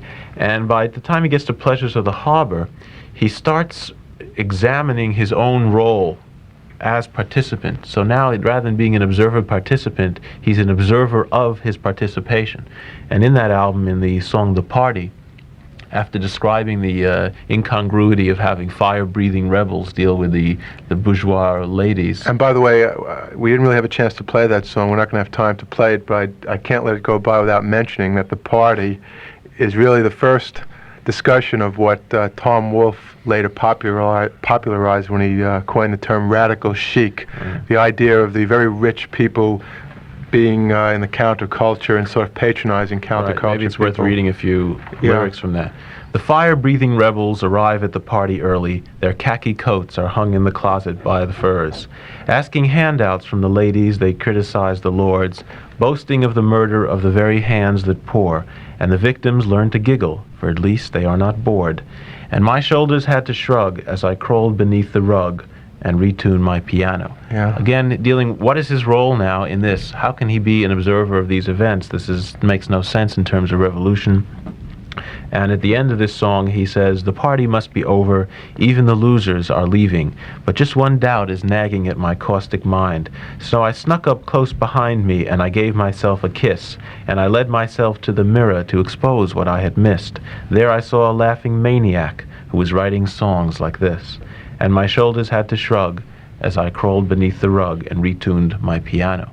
So here, an observer of his own role as an observer, or as a participant, if you will. It's interesting, of course, that at least when he wrote The Party, which was definitely an era in Phil Ochs before Tape from California, at least he's still capable in his own mind of observing and making critical comments. Right, but when he gets, of course, to Tape from California, there he says again that he's trapped upon a stolen stage, a Barrymore at best.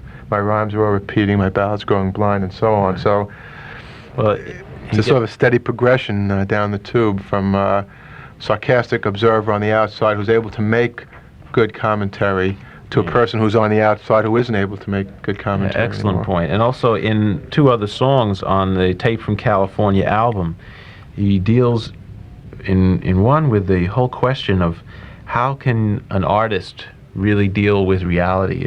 Aren't they contradictory? Aren't they mutually exclusive? And it's called Floods of Florence. And the first verse talks about Picasso leans out of the window, looks out on the ghetto, changing the shapes he sees. Notice that the artist is a transformer, and in that way he bypasses the reality, the floods and tragedies. And he says, and outside the people stare, wondering what's going on in there. In other words, in the artist. This is really something that's foreign to them. Tossing the dice, they pay the price so they can compare. And the holy works of love and reverence fell before the floods of Florence. In other words, all art really collapses before reality. How can you really deal with it? In the final verse of that song, he speaks about himself, I guess, where he says, the troubadour comes from the country, falls by the factory, sliding on simple strings, his early work. Armed with his anger, he sings of the danger, but he senses a stranger is in the wings. But the fledgling has learned to fly, all the innocence leaves his eye, echoes explode, rolled from the road, the melody dies. Yeah, and that, of course, on the same album as Tape from California, and essentially saying, in other words, the same things that he was saying in Tape from California, this feeling that somehow or other he's failed. What was that last line over there? The melody dies. The melody dies. And I think the reason that he gives for it is in another song that's 13 minutes long. It's on Tape from California. It's called When in Rome. And it's this song encompasses decadence and really the loss of any revolutionary class. You can have a revolution as long as there's somebody who will be a revolutionary. And When in Rome begins with a story of a slave escaping, but the slave is just as bad as his captors. And he says, even though they're trying to kill him as he escapes, but I'd never curse their names, oh, who am I to blame? I'd know I'd do the same endlessly, And the rest of the song describes how indeed he does do the same, killing people, lying to people, cheating people. But then he has nothing more to do. When he ends up doing is returning to his captors. And he says, yes. Well, so in terms of what we were talking about before about, the revolutionary inevitably becoming the new establishment and in a sense doing the same things that the previous establishment was doing, Ochs is aware of this. He's aware of it. That must have further increased his malaise and with his own situation. I think this is even a more extreme statement. He's saying, in effect, that they don't have to go through any phases. They're there already. They're just as bad. He has a beautiful last verse in that song where he says, now nothing remains for building or burning. The losing of lovers was all I was learning. A time for escape and a time for returning had come to me. Back through the ashes and back through the embers, back through the roads and the ruins I remembered. My hands at my side, I sadly surrendered. Do as you please. And then he describes the joy in them torturing him to death. Well, I guess as Ochs increasingly felt this incapacitation, this powerlessness, becoming increasingly aware of his own very, very I suppose, very tenuous mortality, he began thinking more and more about other people in the past who were like him, who sort of, even if they weren't necessarily folk singers or protesters, they wound up dying at an early age. They wound up leaving a legacy afterwards, appreciated more in death than they were in life. Early on in Ochs' career, one of his very first albums, he wrote a song for Woody Guthrie called Bound for Glory. On the Tape from California album, Ochs has a song called Joe Hill. And we're going to mention in a few minutes after we play the song again some fantastic alliteration in this song, in addition to telling a very, very touching narrative of Joe Hill, the union organizer and songwriter around the turn of the century. For the songs that he made, he was carefully paid with a rifle bullet buried in his heart. Not quite what ASCAP does nowadays. Around the turn of the century, it wasn't too profitable to be any type of songwriter or protester. Ochs, of course, didn't die with a rifle bullet buried in his heart. He died of a self-inflicted noose, but the parallels between Ochs and Joe Hill are very obvious. And finally, Jim Dean of Indiana. Ochs was always very much a fan of James Dean, and he was a big moviegoer. He also felt, by the way, that his life was somehow very much tied up with Bruce Lee, the karate superstar. He really felt that those karate movies were an art form. I heard him talking once on WBAI here in New York, and he was saying that there's really something to those movies. And of course, again, what happened to Bruce Lee? He made a few films and almost in a James Dean type fashion died. So this next set of three songs represent a sort of genre of writing songs about people who I think in many ways are all symbolic of Ochs. Many, by the way, songwriters have done this. Dylan, for example, has written Hurricane, and Joey, more recently, of course. Elton John has written a very beautiful song with Bernie Taupin, Candles in the Wind, I think. It's a song about the life of Marilyn Monroe. So this has sort of been a genre that has been very present in the last 10 or 15 years. And I think these three examples of them from Ochs' songs are certainly top-notch examples of this genre.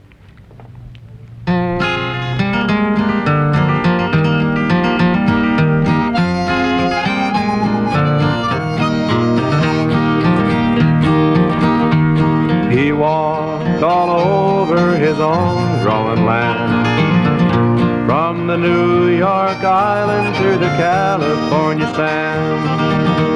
He saw the people that needed to be seen, planted all the grass where there needed to be green. And now he's bound for a glory all his own, and now he's bound for glory.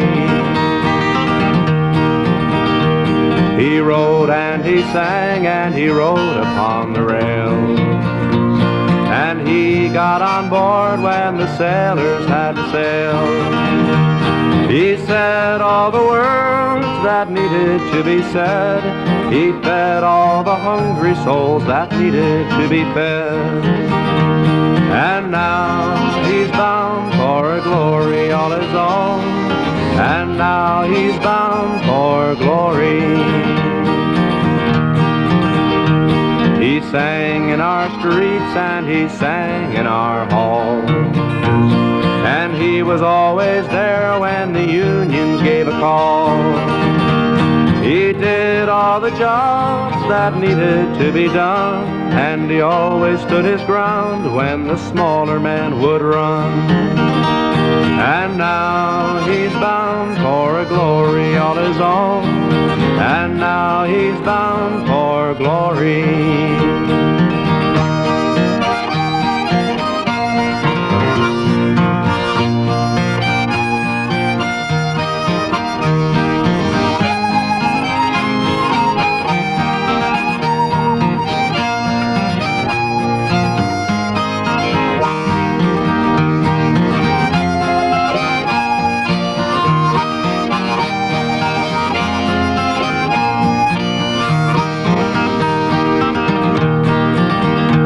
And its pastures of plenty wrote the Dust Bowl balladeer. And this land is your land, he wanted us to hear. And the rising of the unions will be sung about again. The deportees live on through the power of his pen.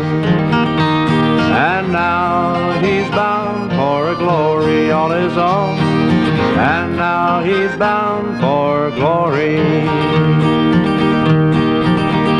Now they sing out his praises on every distant shore, but so few remember what he was fighting for. Oh, why sing the songs and forget about the aim? He wrote them for a reason, why not sing them for the same? For now he's bound for a glory all his own, and now he's bound for glory.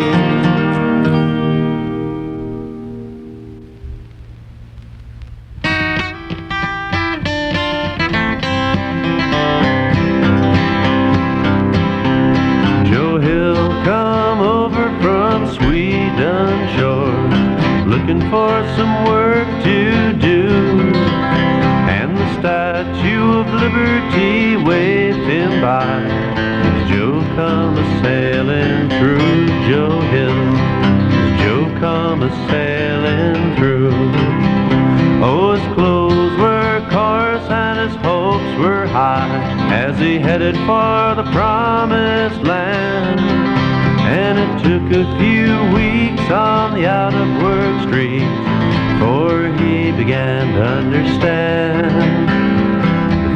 He began to understand. And Joe got hired by Bowery Bar, sweeping up the saloon, as his rag would sail or the barroom rail sounded like he whistled on a tune.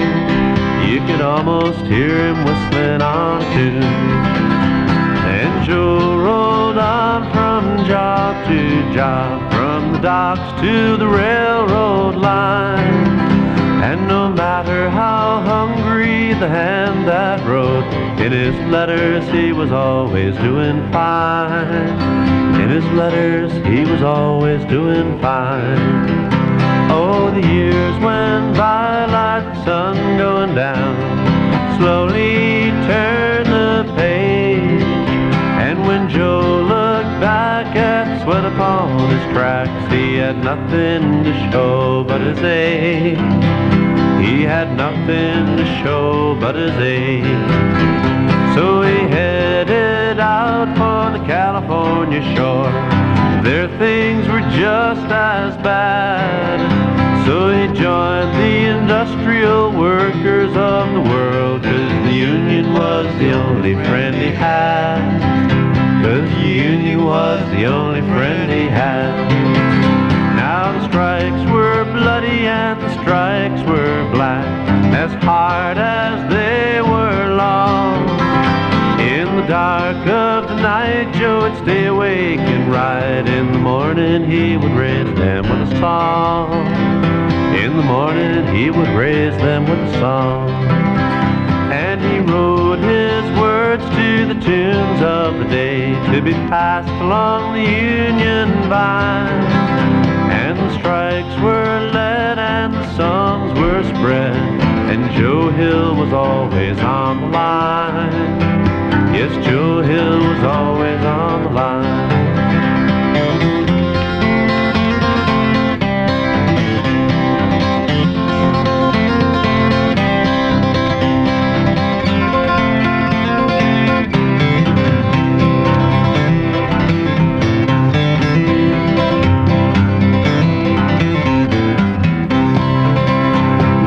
Salt Lake City a murder was made. There was hardly a clue to find. Oh, the proof was poor, but the sheriff was sure Joe was the killer of the crime. That Joe was the killer of the crime.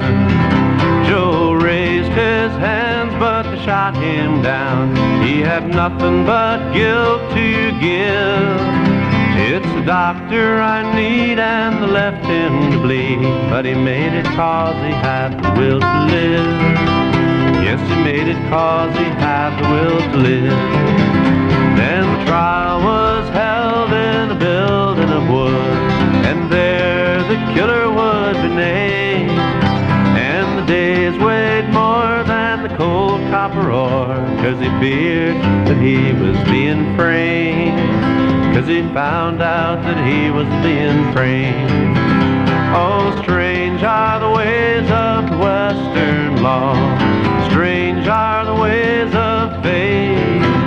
For the government crawled to the mine owner's call, and the judge was appointed by the state. Yes, the judge was appointed by the state. Oh, Utah justice can be had, but not for a Union man. And Joe was warned by some early morn, there'd be one less singer in the land.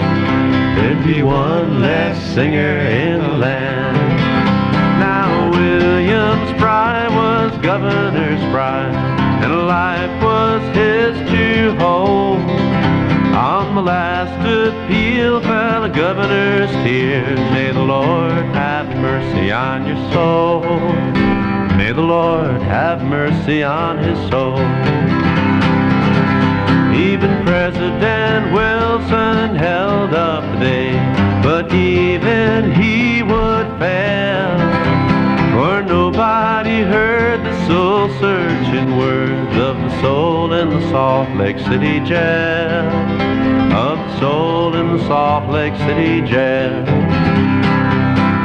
For 36 years he lived out his days, and he more than played his part. For the songs that he made, he was carefully paid, with a rifle bullet buried in his heart. With a rifle bullet buried in his heart. Yes, they lined Joe Hill up against the wall, blindfold over his eyes. It's the life of the rebel that he chose to live. It's the death of the rebel that he died. It's the death of the rebel that he died. Now some say Joe was guilty as charged, and some say he wasn't even there. And I guess nobody will ever know, 'cause the court records all disappear. 'Cause the court records all disappear.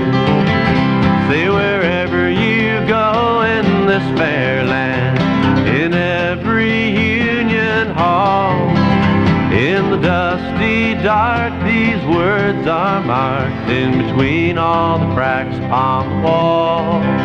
In between all the cracks upon the wall. It's the very last line that Joe Hill wrote when he knew that his days were through. Boys, this is my last and final will. Good luck to all of you. Good luck to all of you. WFDU in Teaneck.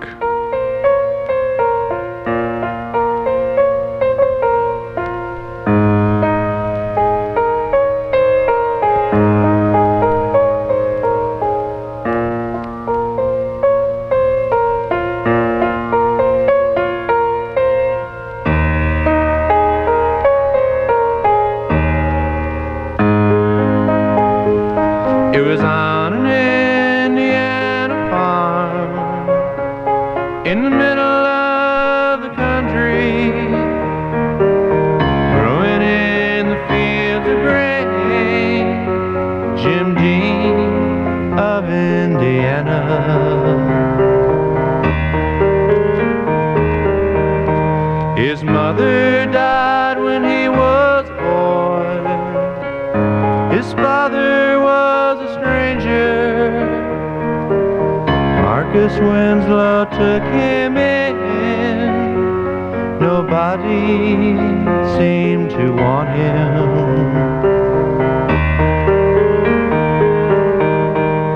The hired man sang like a storm. Sometimes he would beat him, 'cause he would never do the chores.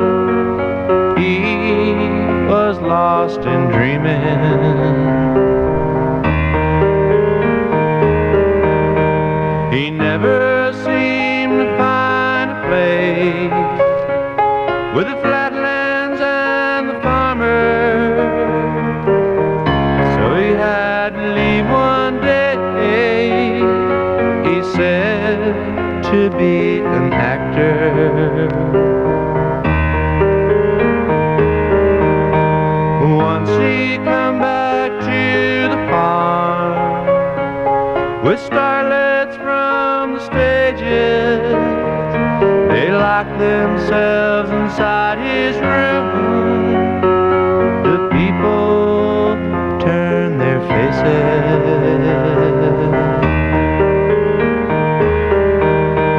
A neighbor run from the movie house. Chickens they were scattered. He swore he saw upon the screen Jim Dean of Indiana.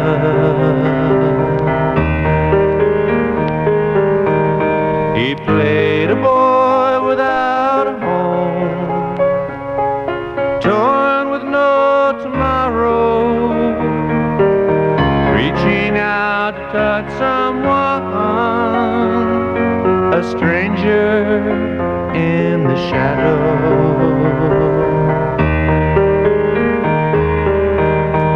The Winslows left for the movie town.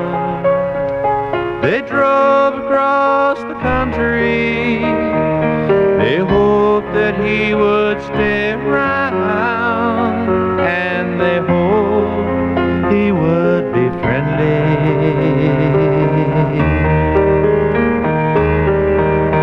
He talked to them for half an hour, but he was busy racing.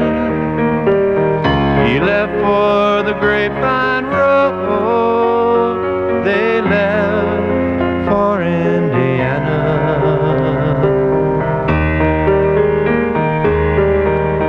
Then Marcus heard on the radio that a movie star was dying. He turned the tenor way down low, so Hortense could go on sleeping.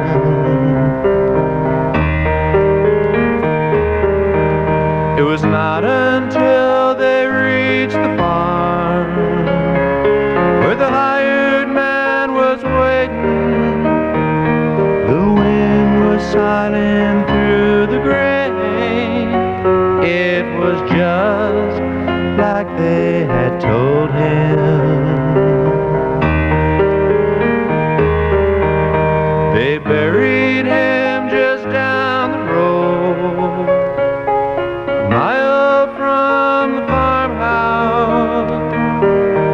That is where I placed a flower for Jim Dean of Indiana.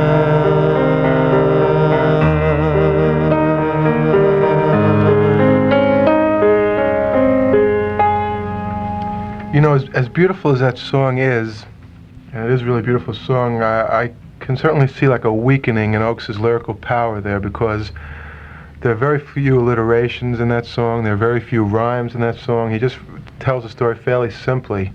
I guess if you're talking in terms of poetry, it's an example of, what do you call poetry that doesn't rhyme? There's a word for that type of poetry. Free form? No, not free form, but I can't think of it offhand. But Robert Frost once said, if you don't have poetry that rhymes, it's not, it's like you're losing half the challenge of writing the poem. And in Joe Hill also, for example, Ochs allows himself to write lines, "Oh, William Spry was Governor Spry." But nevertheless, they still have a lot of interesting things to say. One of my favorite parts of Joe Hill is, "Strange are the ways of the Western law, strange are the ways of fate, for the government crawled to the mine owner's call, and the judge was appointed by the state." It almost is a little reminiscent of a little Watergate intrigue here, how the judge was supposed to be a fair arbiter of what's right and wrong, and in this case, I guess, deciding Joe Hill's murder trial, was actually a stoolie of the mine-owning interest that Joe Hill opposed. So Ochs is still very much in there, giving his punches, but his lyrical power, I would say, is beginning to diminish already at this point. Well, he's losing his perspective here entirely. We spoke earlier about how he started being an observer of his participation role. Oh, excuse me. I remembered, it's called blank verse, when you don't have poetry that rhymes. Fine. Excuse me. Okay. It's okay. He said that Ochs earlier was losing his ability to just be a participant. He started observing his role as participant. But now, in this period of his life, he came out with an album called Rehearsals for Retirement, which we're not going to play any of the cuts from. It was a fairly dismal album, very depressing. The songs are called Pretty Smart on My Part. People want to hurt him, want to get him, want to bring him down. It's a very paranoid song. A lot of escape imagery here. I Kill, Therefore I Am is the name of the song. He's really lost his perspective entirely. In fact, most of the songs on this album are first person. Everything is I. And we see really a diminishing of his ability to really be in the world at all, other than through his own feelings.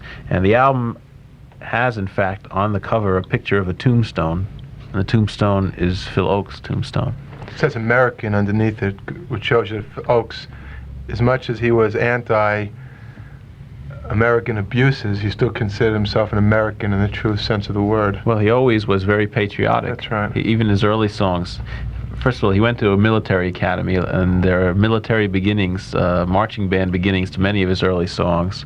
He wrote a song called Power and Glory about the country. Someone, by the way, suggested that Power and Glory perhaps in the future will become the new national anthem, but we're not going to play that because I don't really concur in that opinion. It's not that good a song. Right, I think it's more important here as a representation of Ochs' belief that America was still basically a good country that had a chance, and that he really felt that he was an American. Anyway, it says, born El Paso, Texas, 1940, died Chicago, Illinois, 1968. And underneath it says Rehearsals for Retirement. You know, the ironic thing about that is when the album came out, and I remember when it came out, it was fairly shocking to see Ochs, born 1940, die 1968. But there's very little difference between born 1940 and died 1968 and born 1940, died 1976. Right, in many ways people would say that Ochs died really at this time. By the time he came to the last album, which is called Phil Ochs' Greatest Hits, and he put on a gold lame suit and became a rock and roll star, or tried to be a rock and roll star, that he was already dead in many respects. And in the last song on this Rehearsals for Retirement album, he says, the lights are cold again, they dance below me. I turn to old friends, they do not know me. I might have known the end would end in laughter. I tell my daughter that it doesn't matter. Really ending images. And in one point he says, farewell, my own true love. Farewell, my fancy. Yeah. And it's really, this is really the end of his ability to really deal with protest and to deal with the issues that he really strived all his life to deal with. Again, who do you think these words pertain to? For 36 years he lived out his days and he more than played his part. For the songs that he made, he was carefully paid, with a rifle bullet buried in his heart. As I mentioned before, with the exception of the rifle bullet, those words could almost explicitly apply to Phil Ochs, who lived out his life for 35 years rather than 36 years. But like Joe Hill, wound up in a very tragic ending, in some ways even more tragic than Joe Hill, because Joe Hill's death at least was not self-inflicted. Well, throughout most of this exploration of Ochs, we've been talking about one of the central paradoxes, and Josh has touched on it a lot, about the contradiction between the search for fame and the attempt to be a protester or a critic, and the inherent conflict between that. And in Ochs's final gasp, so to speak, he explicitly recognized this, and he wrote a song and recorded a song called "The Chords of Fame," which is also notable because this, I think, represents the very last musical transition of Ochs. And here you'll see it's into the most banal country and western type music, which really represents the antithesis of everything that folk music usually is. And so I suppose it's apropos that Ochs would put this type of music to the chords of fame.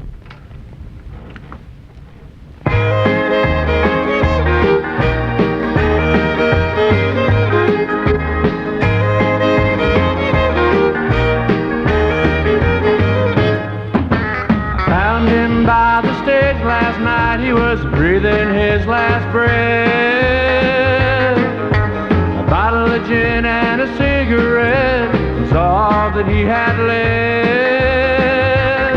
I can see you making music 'cause you carry your guitar, but God help the troubadour who tries to be a star.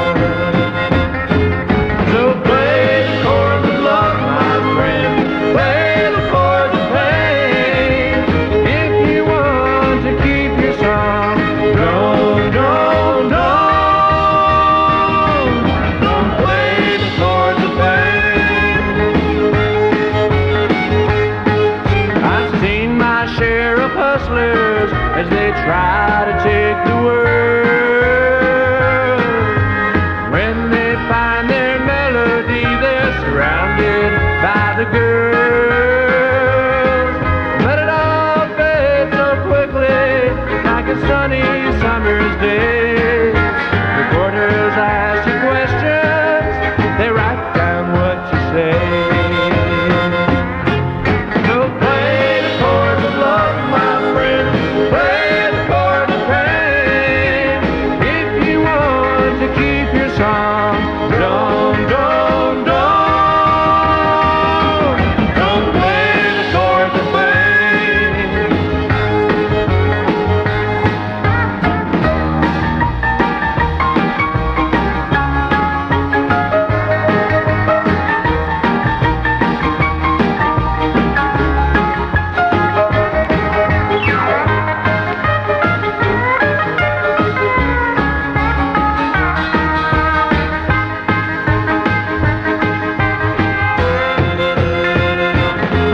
So play the chords of love, my friend. Play the chords of pain. If you want to keep your song, don't play the chords of pain. They will rob you of your innocence. They will put you up for sale. The more that you will find success, the more that you will fail. I've been around, I've had my share, and I really can't complain. But I wonder who I left behind the other side of pain. So play the chords of love, my friend. Play the chords of pain. If you want to keep your song, don't play the chords of pain.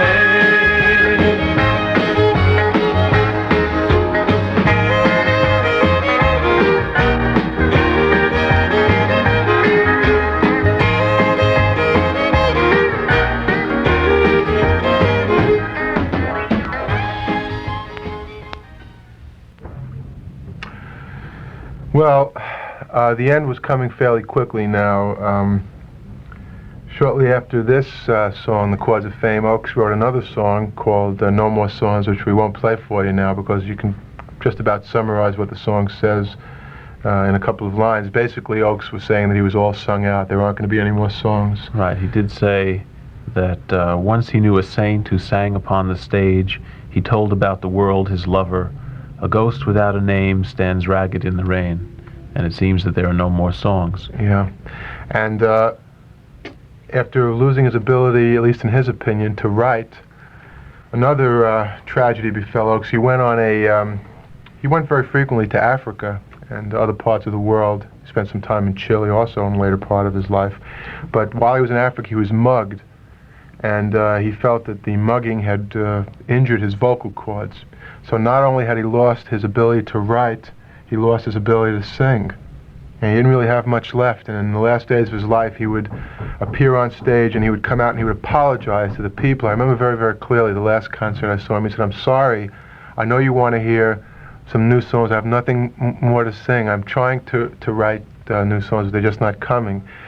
And all the people, it was so obvious to the people in the audience that we would have gone to see Phil Ochs if he had sung the same songs over and over again for 20 years because, well, the material you've just heard in the last few hours, there's so much there that you can't really get tired of it. As Keats said, a thing of beauty is a joy forever. But Ochs apparently felt that he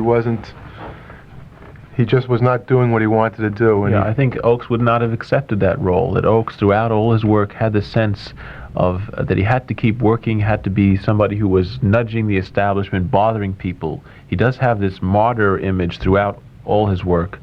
The idea of the highwayman he put to music in one of his early records, JFK, and that was the president, Crucifixion, Celia, Lou Marsh, Woody Guthrie in Bound for Glory, Joe Hill. And the problem is here that in order to be this type of martyr, again, you have to rile people enough that they respond to you. And he felt he really wasn't riling people. And so he in fact, in a sense, I think he felt that he was a kind of a prisoner in his own prison. He couldn't escape. He couldn't get out. He couldn't say what he wanted to say. Even, of course, the way he committed suicide, he committed suicide using the prisoner's escape, the prisoner's death. He hung himself like a common criminal would down at the tombs, and also a martyr's death in terrible. a sense, the type of death that we sometimes associate with martyrs. There was an article about Ochs fairly recently in the Village Voice. Who's the writer? Jeffrey. I have it right here in front of me. Jeffrey Stokes, and he makes the point that although most people consider yesterday's news fit to wrap fish in, when Ochs was singing yesterday's news, it was certainly not fit to wrap fish in, it was fit to listen to. And although Ochs was personally dissatisfied with his life, apparently he didn't get the message, or if he did, maybe what Josh is saying is correct, he didn't really care, but people still revered Ochs and loved his music and would have been content if Ochs had just continued doing what he was doing. And there are many artists throughout history. You know, it's funny, there are two sort of different models or motifs of artists' lives. Some of them do a lot of significant stuff, and then they sort of fade out, and they just sort of hang around, and they're content to, you know, get up on stage every once in a while, and they lead fairly content lives, and they're able to take a certain measure of satisfaction and glory in what they did previously. Then there are other artists who sort of fit A.E. Hausman's poem To an Athlete Dying Young, in which Hausman says, it's better for an athlete to die in the prime of his life rather than live on to old age and see himself fall apart. And of course you have poets like Keats and Shelley. They didn't commit suicide, but they died very young. There was always this sort of motif of the poet dying young. Joe Hill getting killed, Jim Dean getting killed. Woody Guthrie, of course, was a completely different situation, but even he died well before his time. And I think in a sense, if we're looking for the reasons as to why Ochs took his life in the end, you can say that he was almost seduced by this image of the poet dying young, having done his life work, not being able to come up with anything new, saying, well, it doesn't pay to live on. Do you think if he had achieved any commercial success, if he had received airtime of any kind, that he might have not committed suicide? Well, I think that ultimately when a person commits suicide, it's ultimately their responsibility. You can't blame anyone. I mean, there have been lots of people who haven't achieved commercial success and they haven't committed suicide. But yet I do think that there is a responsibility that people have to blame, or that people have to accept. And the people on the AM radio stations, the small-minded music directors who refused to play Ochs' music, the people on the television shows, the talent coordinators who refused to book Ochs on national television, the small-minded people in the press who criticized Ochs and made such ridiculous comments that his guitar playing sounded as if it was being played by someone who had webbed hands. Well, that's very funny, but obviously Ochs was not, it wasn't important to Ochs whether he was a guitar player or not. It completely misses the whole point of Phil Ochs' life to even address yourself to his guitar playing. All these people, I think, bear a certain responsibility. I think even the academic establishment bears responsibility, and that's what I was talking about before. Why does it have to be that a person has to die to be recognized? Why can't a person get the satisfaction in their own lifetime of being recognized for the great work they do? And I would just like to really end off and say that I think in the last analysis, Ochs will have the last laugh on all those people. Because long after the program directors of the radio stations that didn't play Ochs' music are gone, long after the talent coordinators have been forgotten, long after the other captains of media have disintegrated into the dust of history, Phil Ochs will still be remembered. Phil Ochs will still be remembered as a vital force who contributed something to our lives, and his music will always be with us here on record. And I guess the best way to end off is Ochs' own eulogy to himself, a song he wrote when he was much younger, but which is more true today, I guess, than the day that he wrote it. So, When I'm Gone. Here's When I'm Gone.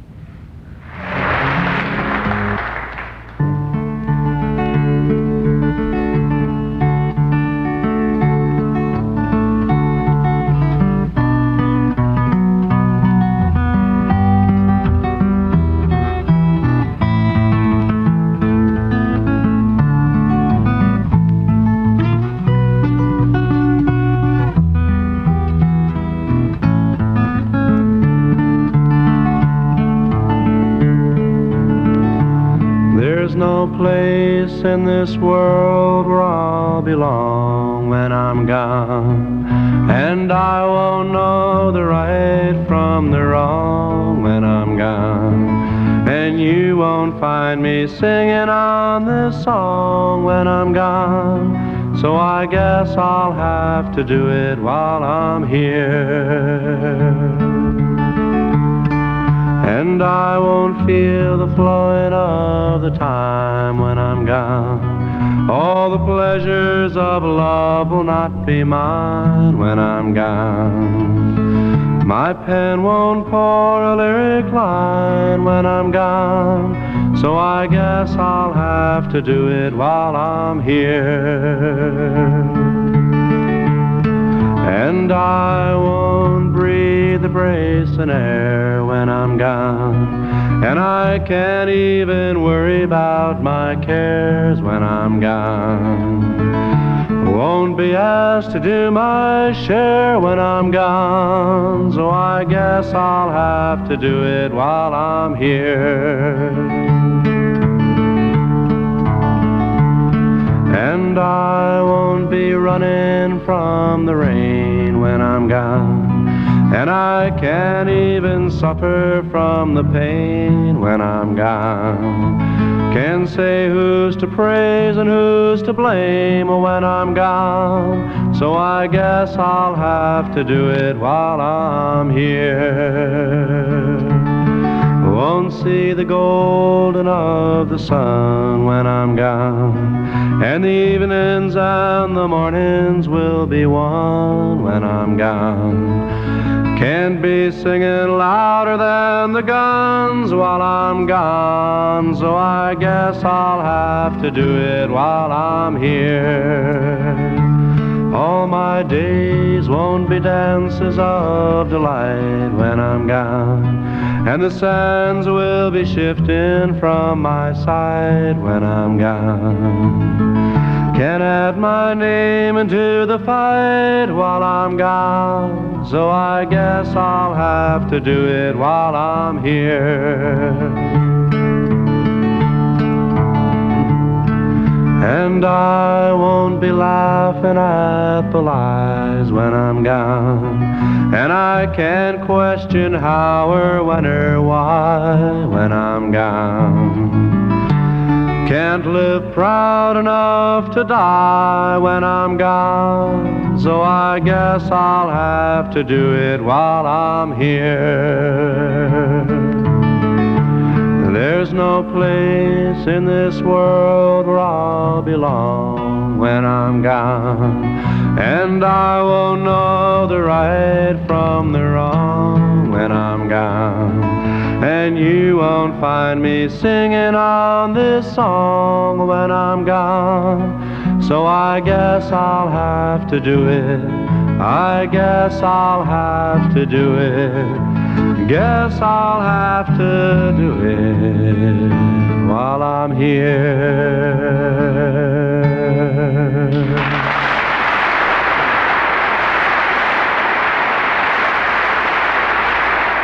Where you be appearing, Phil? Huh?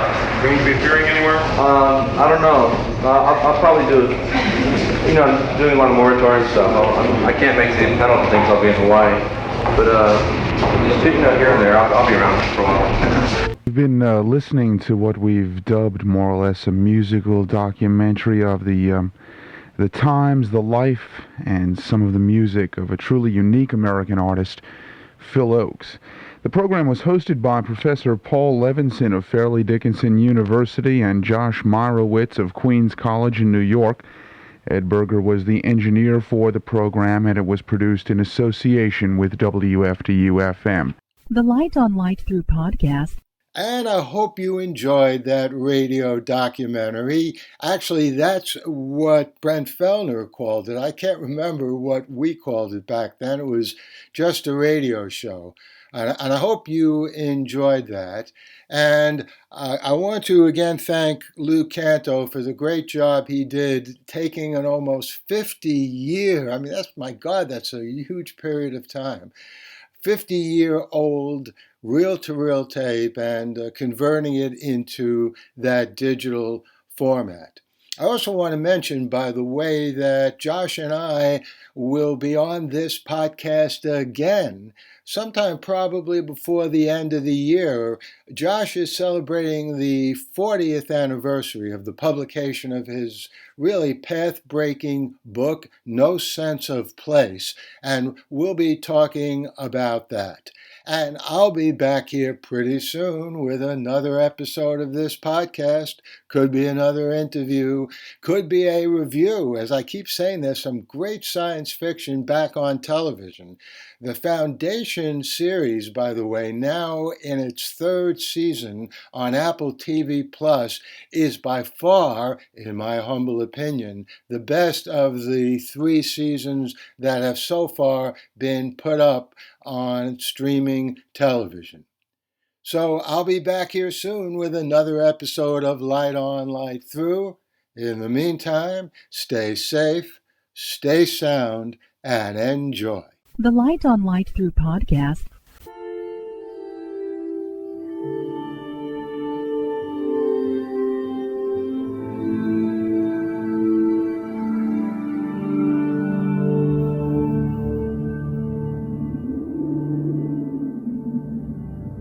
Athens, 2042 AD. She ripped the paper in half, then ripped the halves, then ripped what was left again into bits and pieces of history that could have been. Sierra Waters had read once that, years ago, it was thought that men made love for the thrill, while women made love for the sense of connection it gave them. Curled Up with a Good Book says, Sierra Waters is sexy as hell. You can find out more about The Plot to Save Socrates by Paul Levinson at theplottoSaveSocrates.com. Your brilliant story, it's real life. Paul Levinson's Silk Code, about an ancient biotech war raging on in secret for centuries. Reading words from Paul Levinson's mind, his tales take the